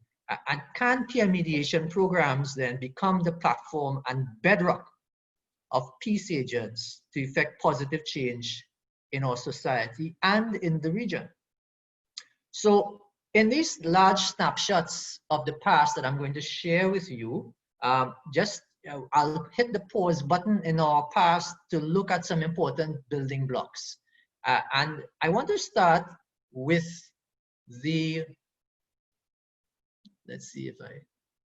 I want to start with this scene in the 18th and the 19th century. Just going back into the 18th and 19th century to our plantation society. And the snapshot I want to take there is the understanding that with the East Indian and the African populations coming into that plantation society, they brought with them their indigenous dispute resolution systems, the panchayat and the elder systems. And what is important about that to note is that, and many people have spoken about the panchayat system, for example, as a sort of indigenous mediation system, but it was more like an arbitration or communal type of trial system. But the importance of these types of mechanisms of the panchayat or the elder system was the coming together of the community to solve community problems. And the importance of that circle of stakeholders and persons affected by conflict and having the ability to have a dialogue. Now, there was an old story of a panchayat in central Trinidad where there were two young boys who were always, they were on a cricket team and they were always smoking and prone to using alcohol. Although strictly speaking, they may have run afoul of some criminal offenses, the panchayat came together to deal with these two young boys and impose sanctions on the boys as conditions for their continued membership of the cricket team, because they saw value in their talents. But they were able to, as a community, get together and have these young people given a chance to self-improve, to recognize their worth and taking responsibility of the future of their lives, and to recognize that the talents that they have are best put in that cricket team. So the message for me and for us, from our historic traditions, is the value of a communal-based system and a value of that circle of influence, which can deal with some of the common problems that face our young people.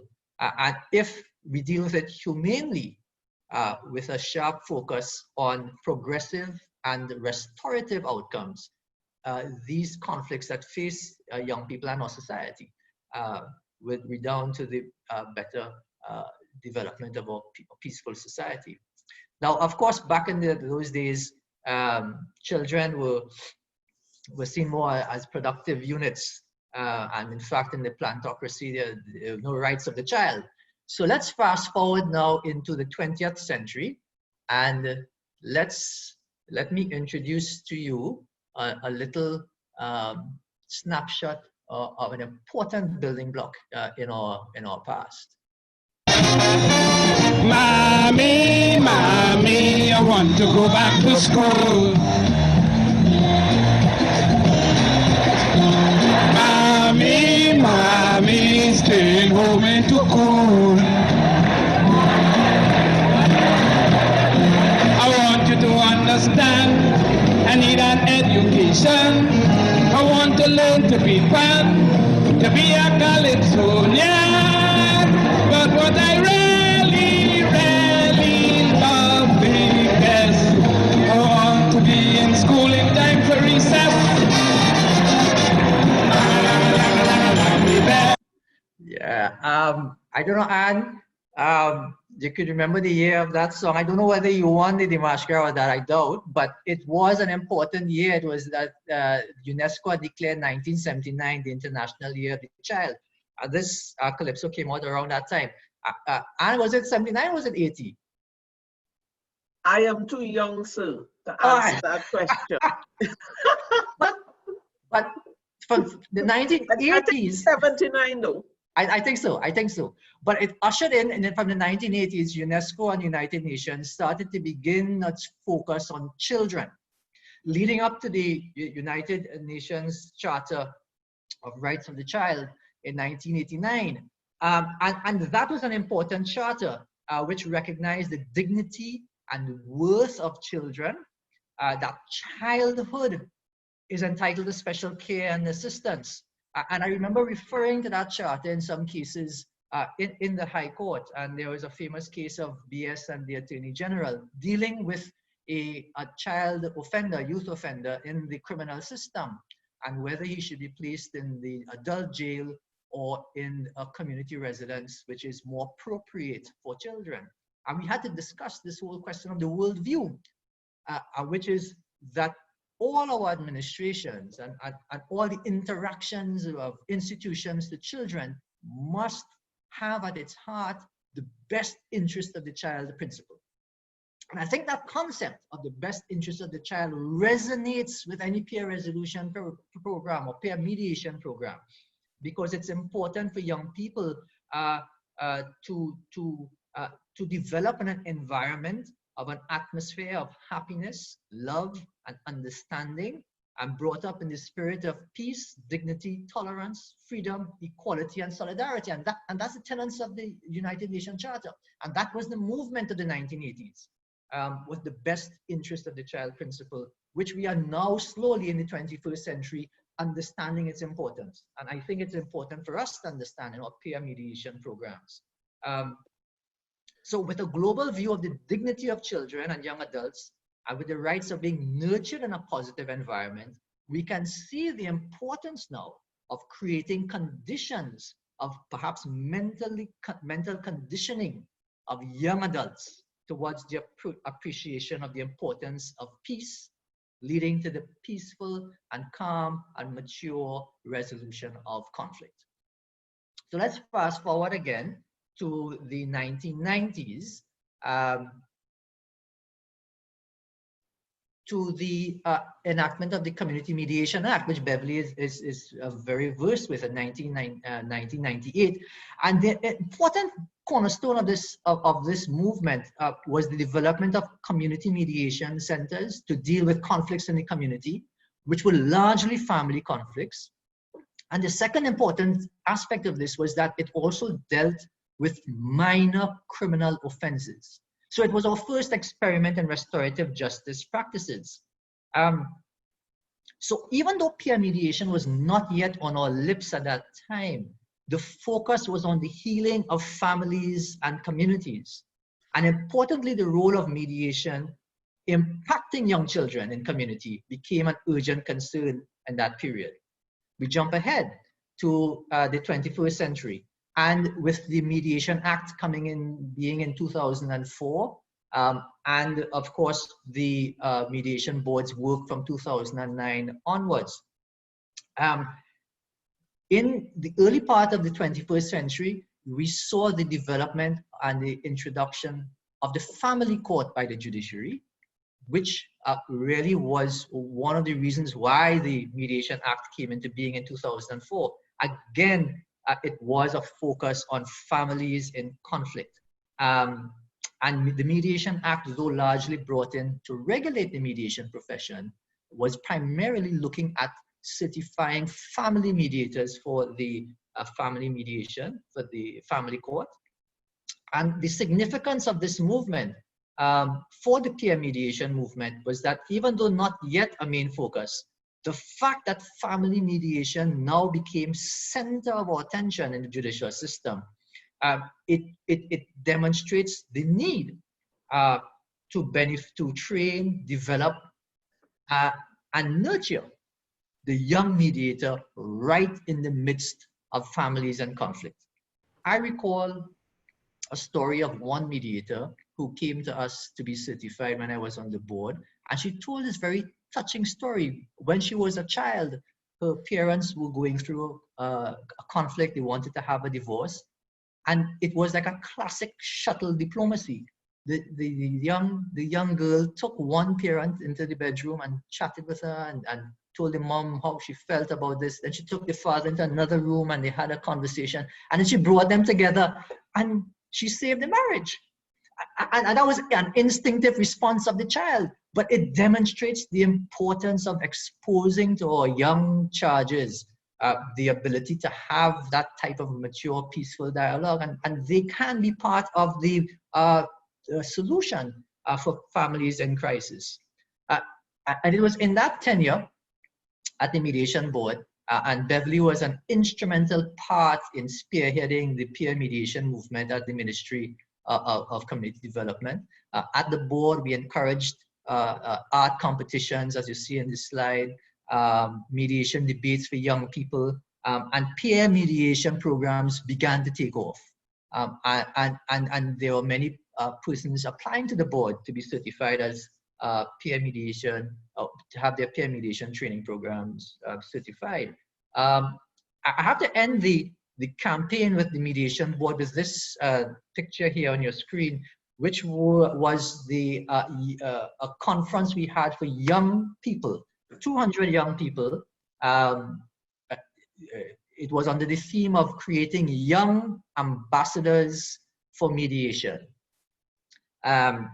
And we had together the cadets, the scouts. I saw in the chat someone is saying that with this peer mediation reminds me of the cadet days and so on. And yes, there's there already that mentality and that focus on conflict resolution that you can feed together in a cohesive plan of training these young people in having constructive dialogue to resolve conflict.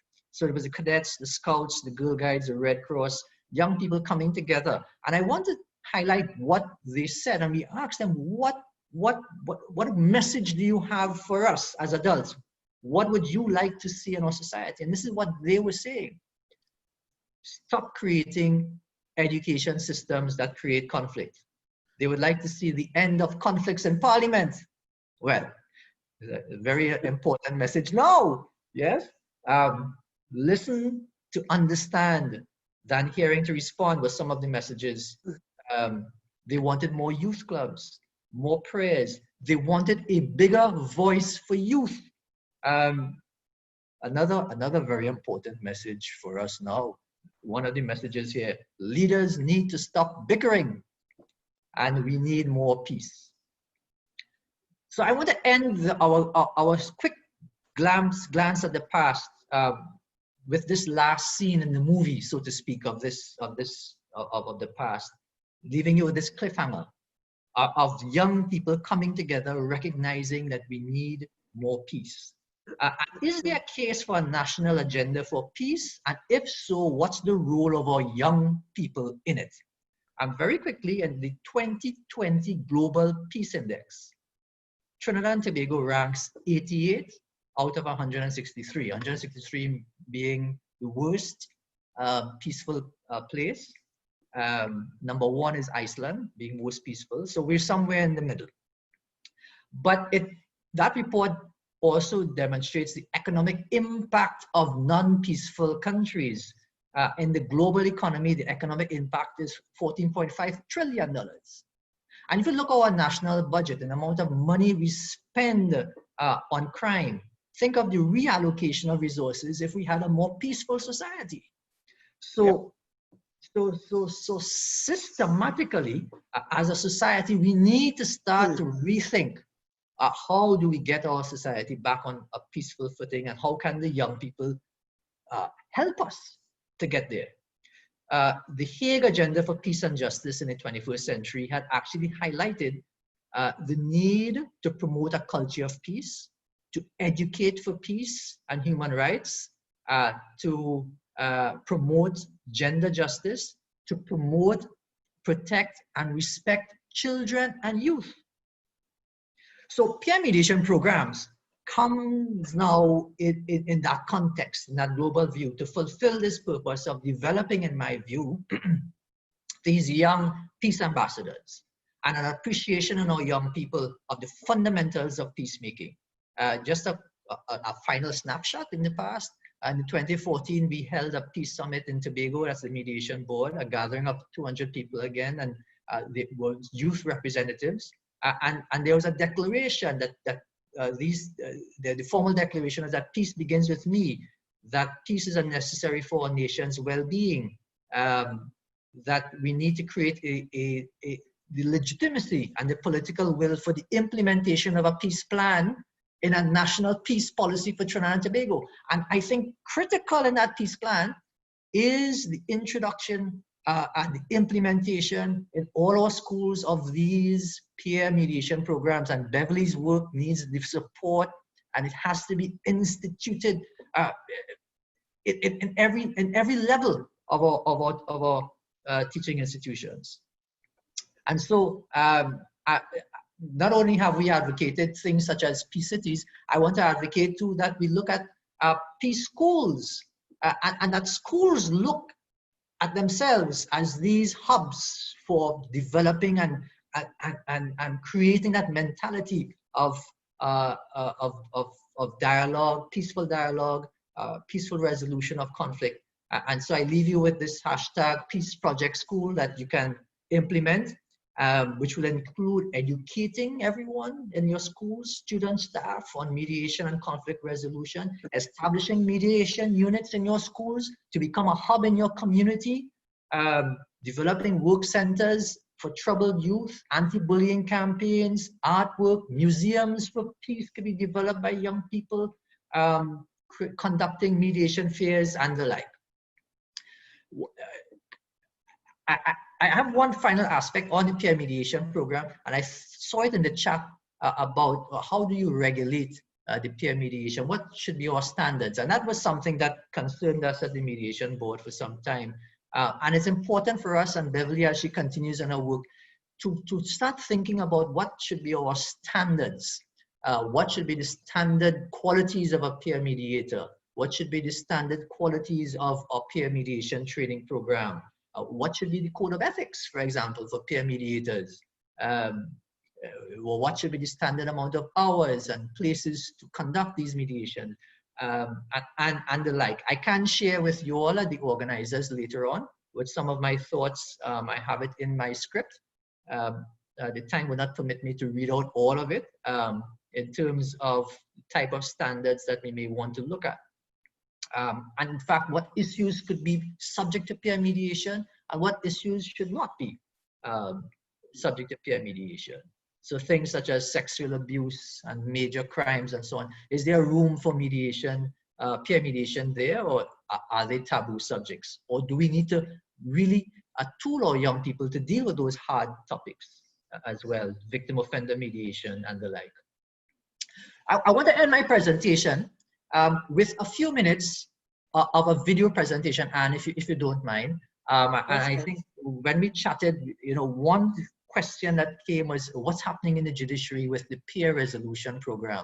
I think Christian had touched very well on the judiciary's work in the children's court, and we have a peer resolution initiative. And for some offenses, so long as the child offender or child respondent has admitted to the crime and is willing to participate in the peer resolution program, he submits himself or she submits himself to a system where his peers would recommend sanctions to the judge to be imposed on the child. And I believe that in Tobago, they've expanded that program into a particular school, so that if you have a breach of discipline, the child is then judged by his peers and a sanction imposed as recommended by them. So can I just share, so this is the peer resolution program, where any child under 18, they're held accountable by their peers for their wrong. It's not about deciding guilt or innocence, it's about responsibility. I remember we were speaking about that early on, about the rights of the child and understanding the world that they are coming into and taking ownership of their future and repairing the harm caused by their actions. So let me see if I can get this up and going.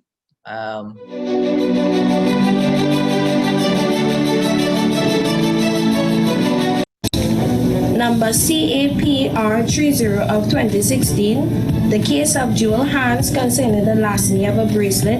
On September 7th, Jewel went to the mall with two friends. They went into various stores, including Gloria's Glue, where they tried on different accessories. Jewel had in her bag a bracelet valued at $150. She admitted she had put it in her bag without paying for it and had intended to keep it. The mall security called the police, and Jewel was charged with larceny. She admitted guilt to the court and has volunteered for peer resolution. This is how we will proceed. So that's the setup. This is a mock demonstration of the peer resolution program. The gentleman is the judge or the master, and he explains the process. That is, you will have three advocates, one for the victim, one for the respondent or the offender, and one for the community that's affected by the crime. So I just jump ahead, and everything is confidential, and that's very important so that you can have that. So you can see a sort of, there's some elements of a mediation process, but not quite. So let me just jump ahead to,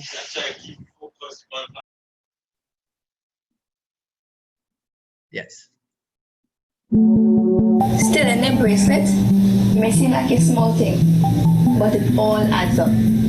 Creditors like this has caused Gloria's Glue to lose a lot of money. And because of that, they have had to lay off at least 2 workers.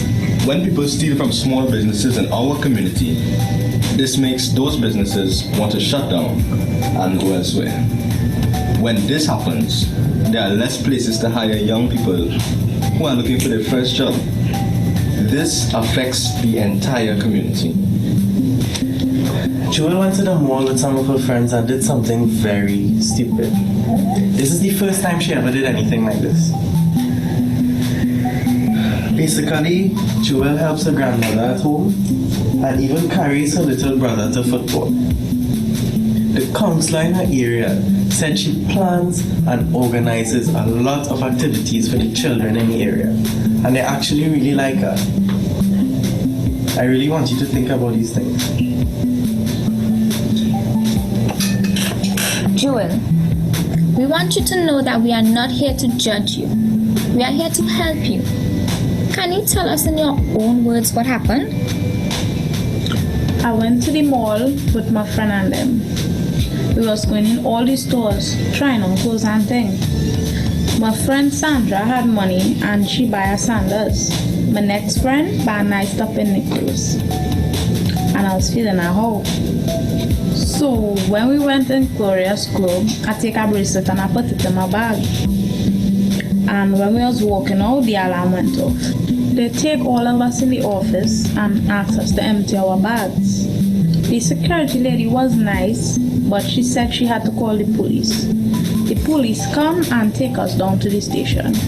You said you were feeling how? Why? Because I never have money to do anything. It's real frustrating. Have you tried to get a job to earn money? Yeah, but everywhere I go, they wanted to have experience. Where I will get the experience if I can't get a job? You say they're trying to get a job in a store now, but what do you really want to do? I want to do something with children, like teaching. What else do you like to do? I like to draw. I like to make the house look nice, and I like to organize things. Are you sorry now for what you did? Yes. I make my grandmother real shame, and my little brother friends at school telling him his sister is a thief. Thank you. All right, so so those were the peer assessors whose job now is to retire and think about what has been said, and they would then come up and deliberate on what are the appropriate sanctions. Let me just get that for you.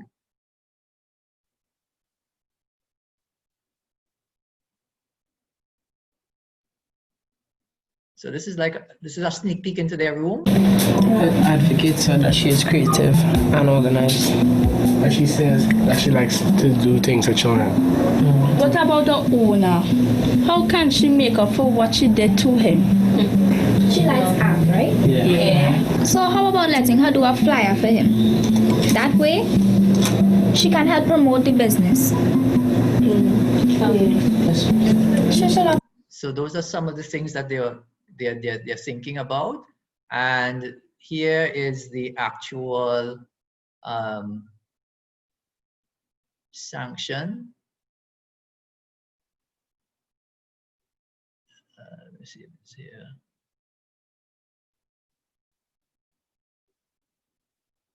Right. John, your peers have recommended sanctions, and I agree with their recommendation. These are your sanctions.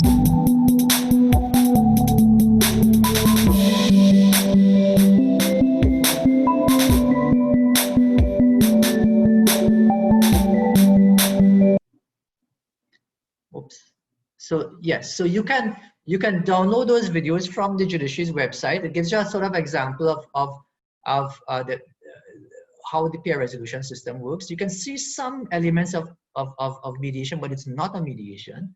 But does it remind you of your panchayat system, the elder system a long time ago? That circle of persons who come together and try to understand what this conflict is about and come up with creative solutions. And that system infuses restorative justice principles, therapeutic justice principles, transformative mediation principles. It's building a jurisprudence which I call peace jurisprudence. I will leave that Anne for another presentation. Yes, but it demonstrates to us the potential that lies in our young people who said to us they would like to have a voice in the future of the society. And in giving them the dignity of that voice, they are yearning to create solutions for us. And I think that peer resolution example highlights the imperative for us to think out processes for young people and put them firmly in the path of peacemaking. This last slide here was actually a real example of a child who stole 2 tins of Pringles from a supermarket. And the peer resolution sanctions was to write a letter of apology to the owner, to the mother, to apologize to her sister, to embark onto a life lessons program, to join a junior Congress group, and assist the football coach. So you would never get that in a traditional system. So this is the beauty of thinking about peace building in a different way altogether. So I end there, and it was my pleasure to bring you this presentation. And with this peek into the past, I hope our gaze is firmly set in the future of developing programs that embraces our young people. Let them understand that we live in a diverse society, that conflict is inevitable, that we need the tools to resolve conflict, which I neatly summarize as the principles of compassion, collaboration, and consensus. And with that, we create our path to peace. So well done, Anne. Congratulations again to your unit, and thank you very much. Thank you so much, Judge, for this well-informed bit of information.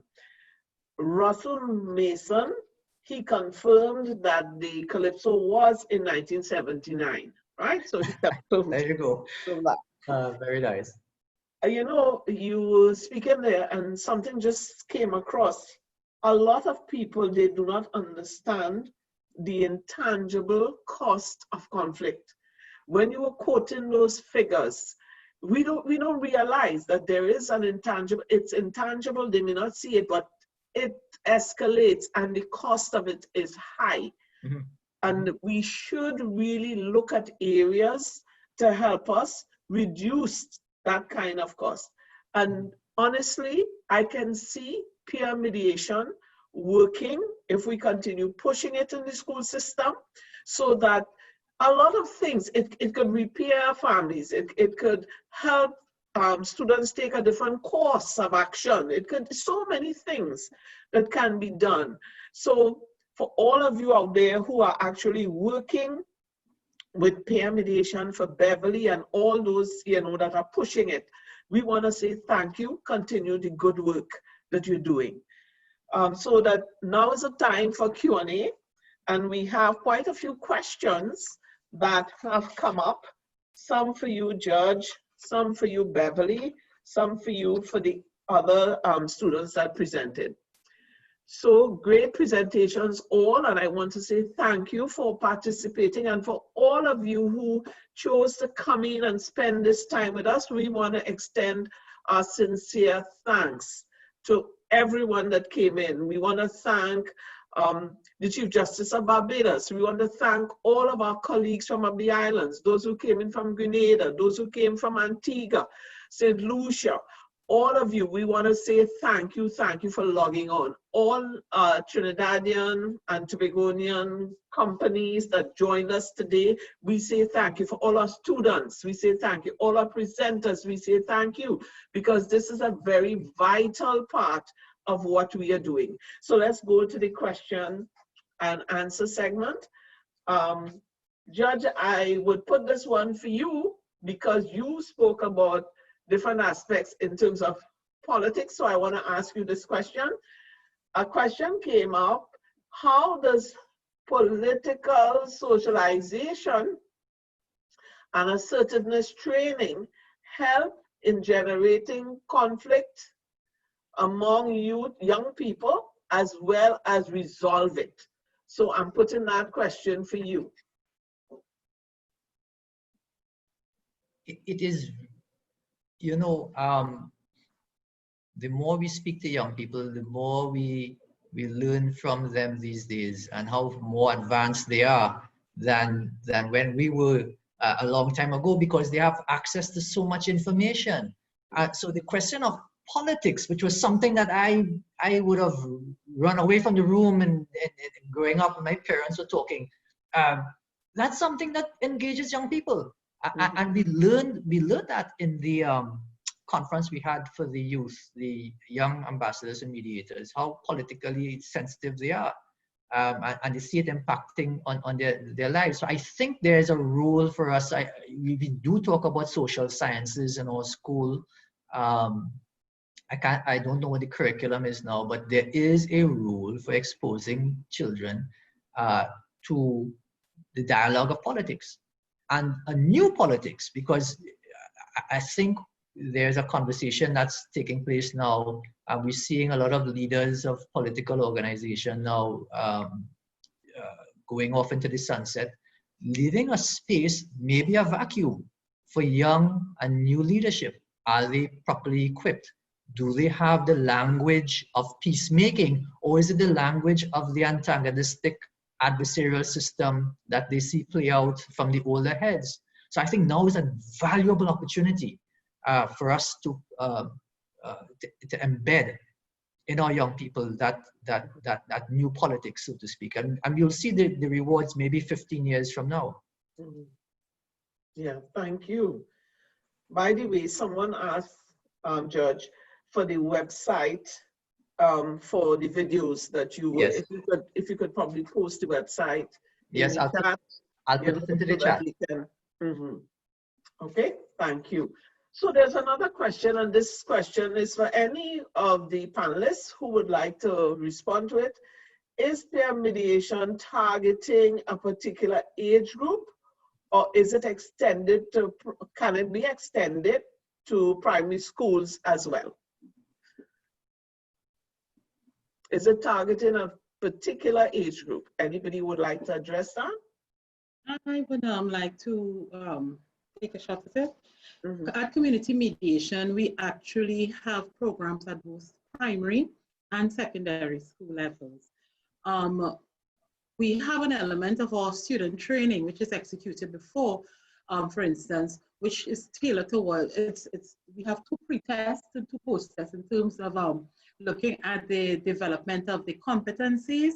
One is targeted specifically to the primary school children, and one to secondary school, because there is, of course, as educators, you would know even better than I do that children learn and develop differently. So we have in our program, we have elements that are tailored towards the primary school level and those for secondary school students. So yes, we have had students as young as the age of 8 when we had our camps. At primary school, we started the 3rd standard level, and we go to 5th standard, or I should say 2nd standard, and at the secondary school, we start at 3rd form, and we go to 5th form. Sometimes we have 6th formers. Of course, usually at 5th and upper 6th, we have children leaving the program as they prepare for the exit exams from secondary school system. Yeah. I just want to add, though, is that that is a good question, because the younger the children start to learn about these concepts of conflict resolution, making peace, changing, this is how we would change the conversation that we have. Thank you very much, Beverly, and I do agree.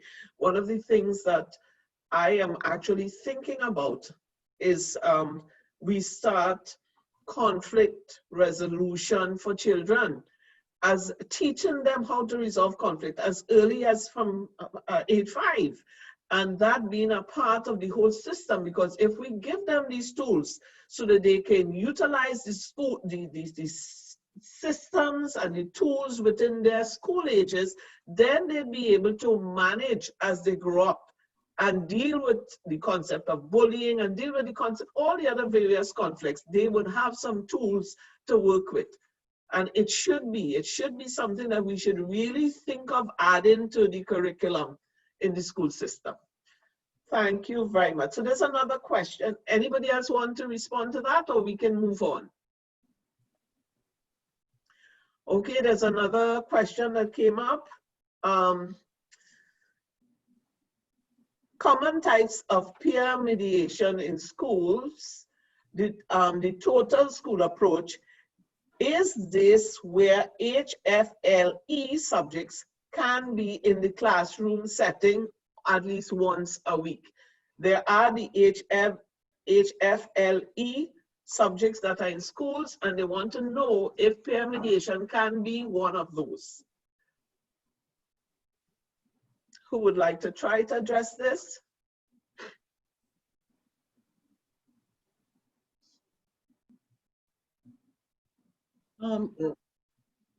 Go ahead.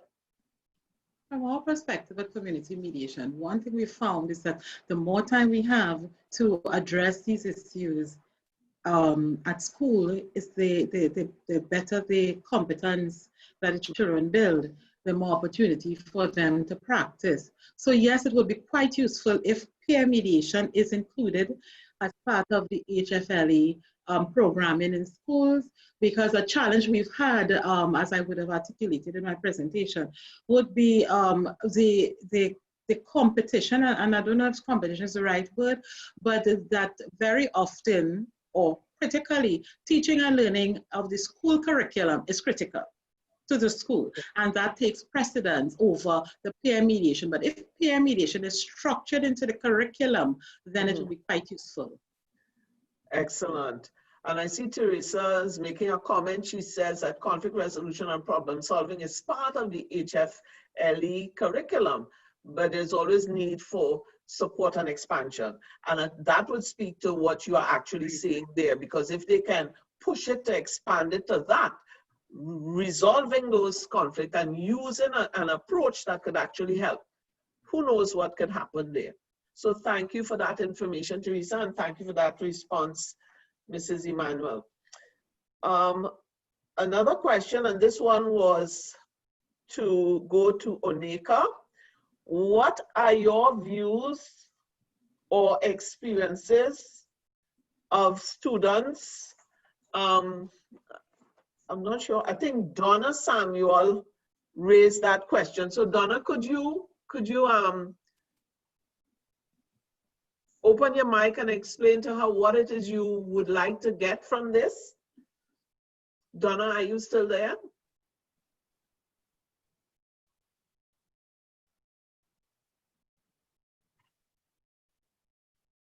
Okay, I'm not hearing Donna. All right, so let's move on. And this is another question, and this one was for Sherry Lewis. Do you recommend students who engage in conflicts at schools be trained in peer mediation? Do you recommend those students that are engaged in conflict, do you recommend, yes? Hello, good, sorry, yes, I was fighting up to get the mic on mute, my apologies. Okay, Donna, go ahead.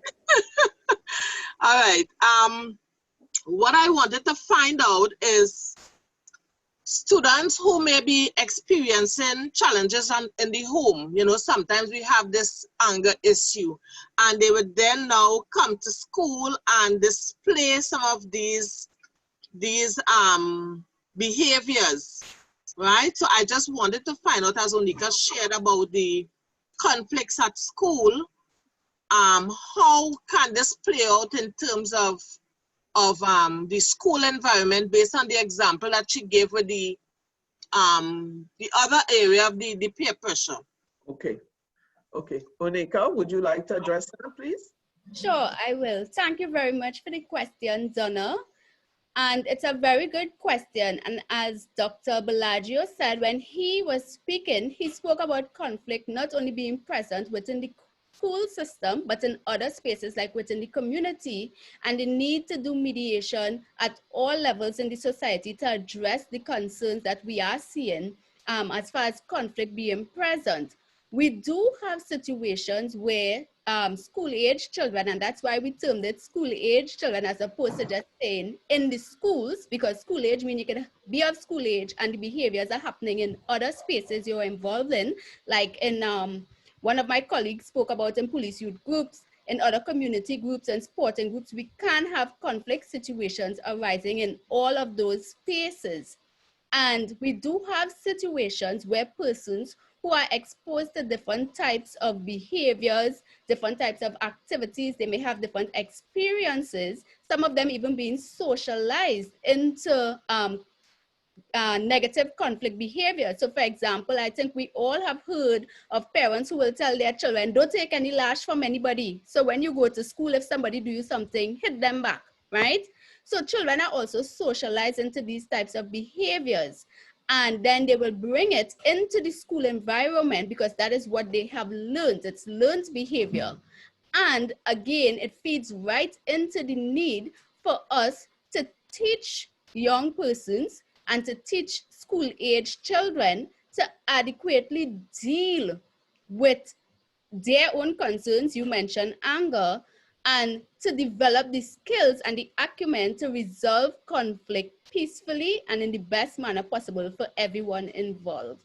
I hope that answered your question, and thank you very much. Thank you. Yes, it did. Thank you so much for your response. Thank you so much. Okay, so the next question is for Sherry. And Sherry, could you respond? Do you recommend students who engage in conflict at schools be trained in peer mediation? If I understand the question correctly, to whom asked the question, yes, I do believe that those students that are engaged in conflict be trained to resolve those conflicts, having them vested with that responsibility and then re-socialize with that social competence to manage conflict in a more constructive way gives them that new understanding and appreciation for managing conflict beyond the school system constructively. So we're saying that we want to now equip our students or school-aged children with that skill. And so why not involve those students in the dispute resolution process, including those that are causing the dispute or at the center of the dispute. So yes, I do believe and I do recommend that they should be part and parcel of the process of school ordinance. Thank you. This question is directed to Mrs. Harry Manuel, and then I would ask Teresa. Teresa raised a couple of questions. What are the challenges, if any, among the, can be rectified, I think, in the programs, coming up in the programs in schools? But I would like to get Teresa, if you're there, to pose that question to Mrs. Emmanuel. And Mrs. Emmanuel, there was another question for you while Teresa is preparing herself. Someone asked, can these guidelines for having peer mediation at schools be provided for school personnel to be guided by the process to have peer mediation at schools? Of course. Okay, all right, of course they're available. And actually, once the school indicates its interest, we provide them with the ABCs, which really set out, and we have that initial meeting because what is very important for schools to understand is that this is their program. We facilitate the introduction of the program, and we would help with the technical resourcing of the program, but the schools need to own the program. So these guidelines are documented, and schools are provided with them once they are interested, because schools need to understand what they're getting into, because it requires commitment at all levels of the institution. Thank you, Beverly. Yeah. Teresa, yes. You have a question for Beverly. So yes, well, she has sort of touched on it. I wanted to find out what are some of the challenges, if any, in sustaining the programs, because in my experience in the past, that persons have been trained in peer mediation at schools, but you know, when you ask about it a couple of years later, it no longer exists.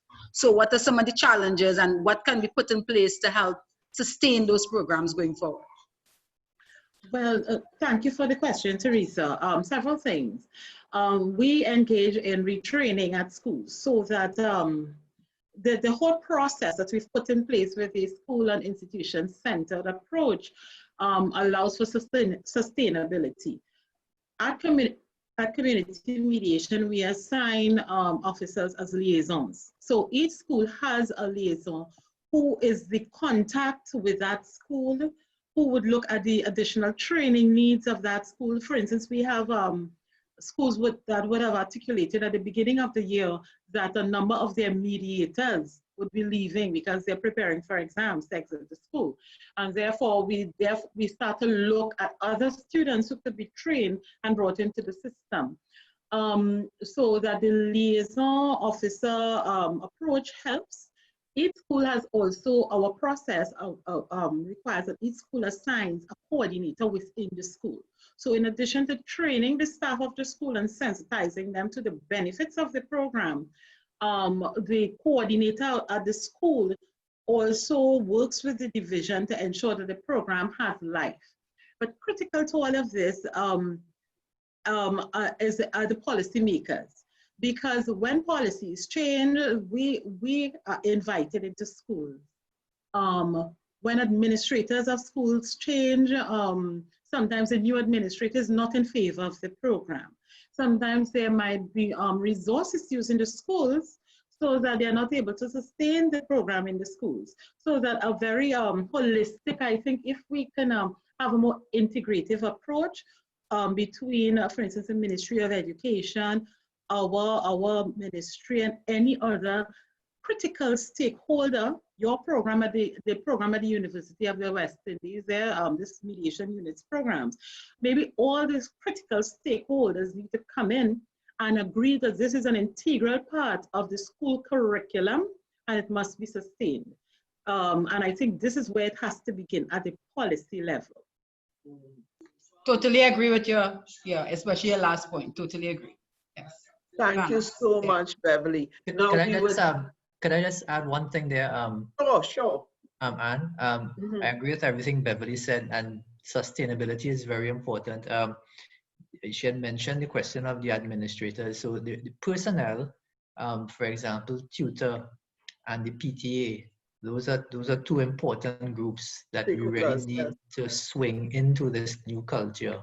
I think for any sort of program as well, evaluation of your programs are very important, and continuous education, continuous retraining of the persons administering the program. So those are some things that I just put on the table for the question of sustainability. Thank you. Kezia Ramprasad, this is the penultimate question that we'll be taking. Kezia, would you pose your question, please? Your question deals with teachers. Yes. Hi. So should teachers be allowed to attend workshops for peer mediation training, whereby they would learn like different strategies, therefore they will be able to assess different situations as well as the students? Okay. Judge, would you just want to respond to that? Well, should teachers be allowed? That's a question. No, that's a must. That's a must. I mean, I mentioned the question of tutor.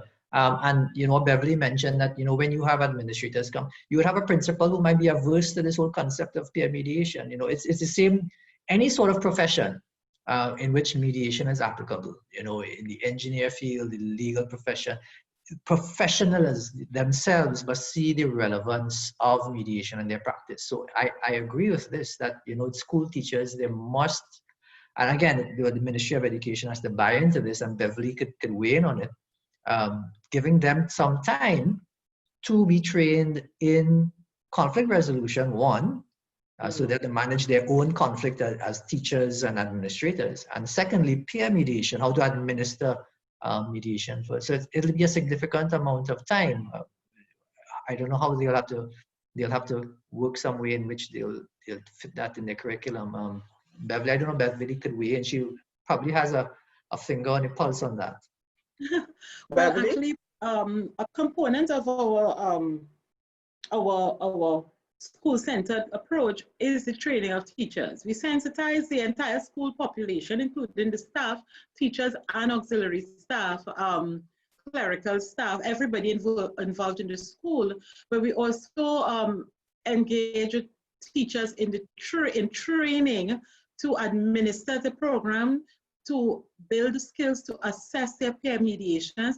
Actually, the teachers who are assigned to the peer mediation program at the schools, they are the ones who would monitor the quality and the output of the program.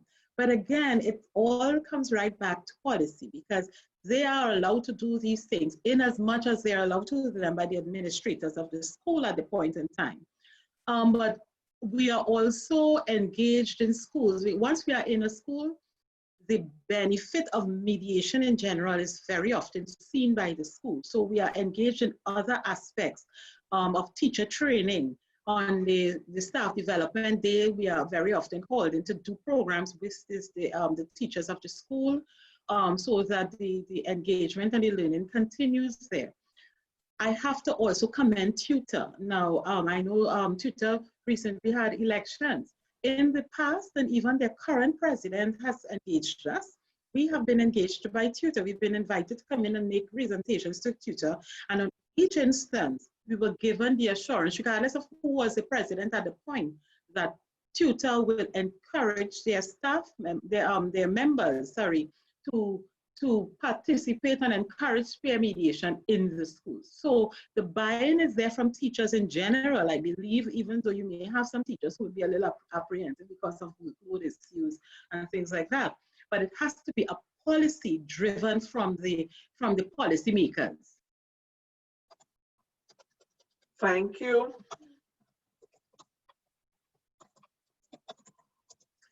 Okay, and just to respond, we're really coming to the end of this session. We want to say thank you, but I want to respond to Terrence Smith.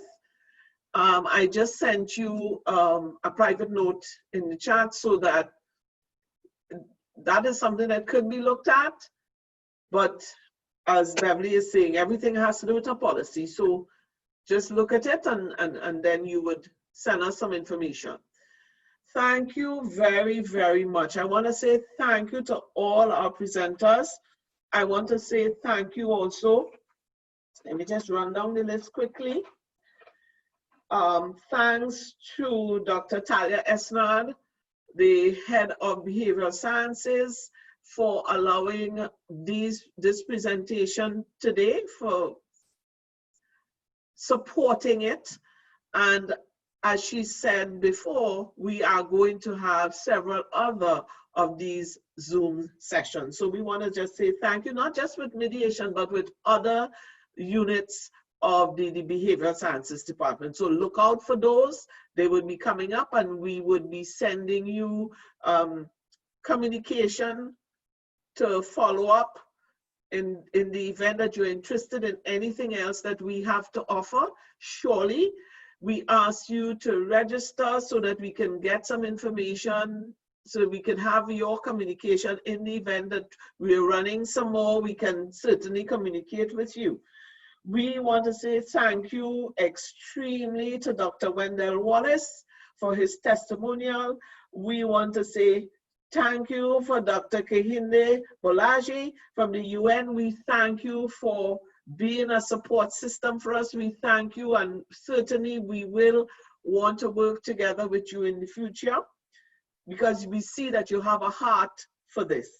We want to say thank you to all our student presenters. They did really well. Thank you very much, Onika, Sherry, Chriselle, and Tristan. We want to say thank you. Thank you so much, Mrs. Emmanuel, for that wealth of information. And we want to commend the good work that is being done there in that area. Please keep it up. And thank you most importantly to Justice Rashis Kukran, and for his past, for bringing us through, showing us where it started and where it's going. And we want to continue to partner with you. And for all of you who joined us today, showed us that the interest that you have in this area. We had over 93 persons logging in, and we really appreciate your support. So have a wonderful day. Stay tuned, look forward, For we look forward to communicating with you as to future visual presentations.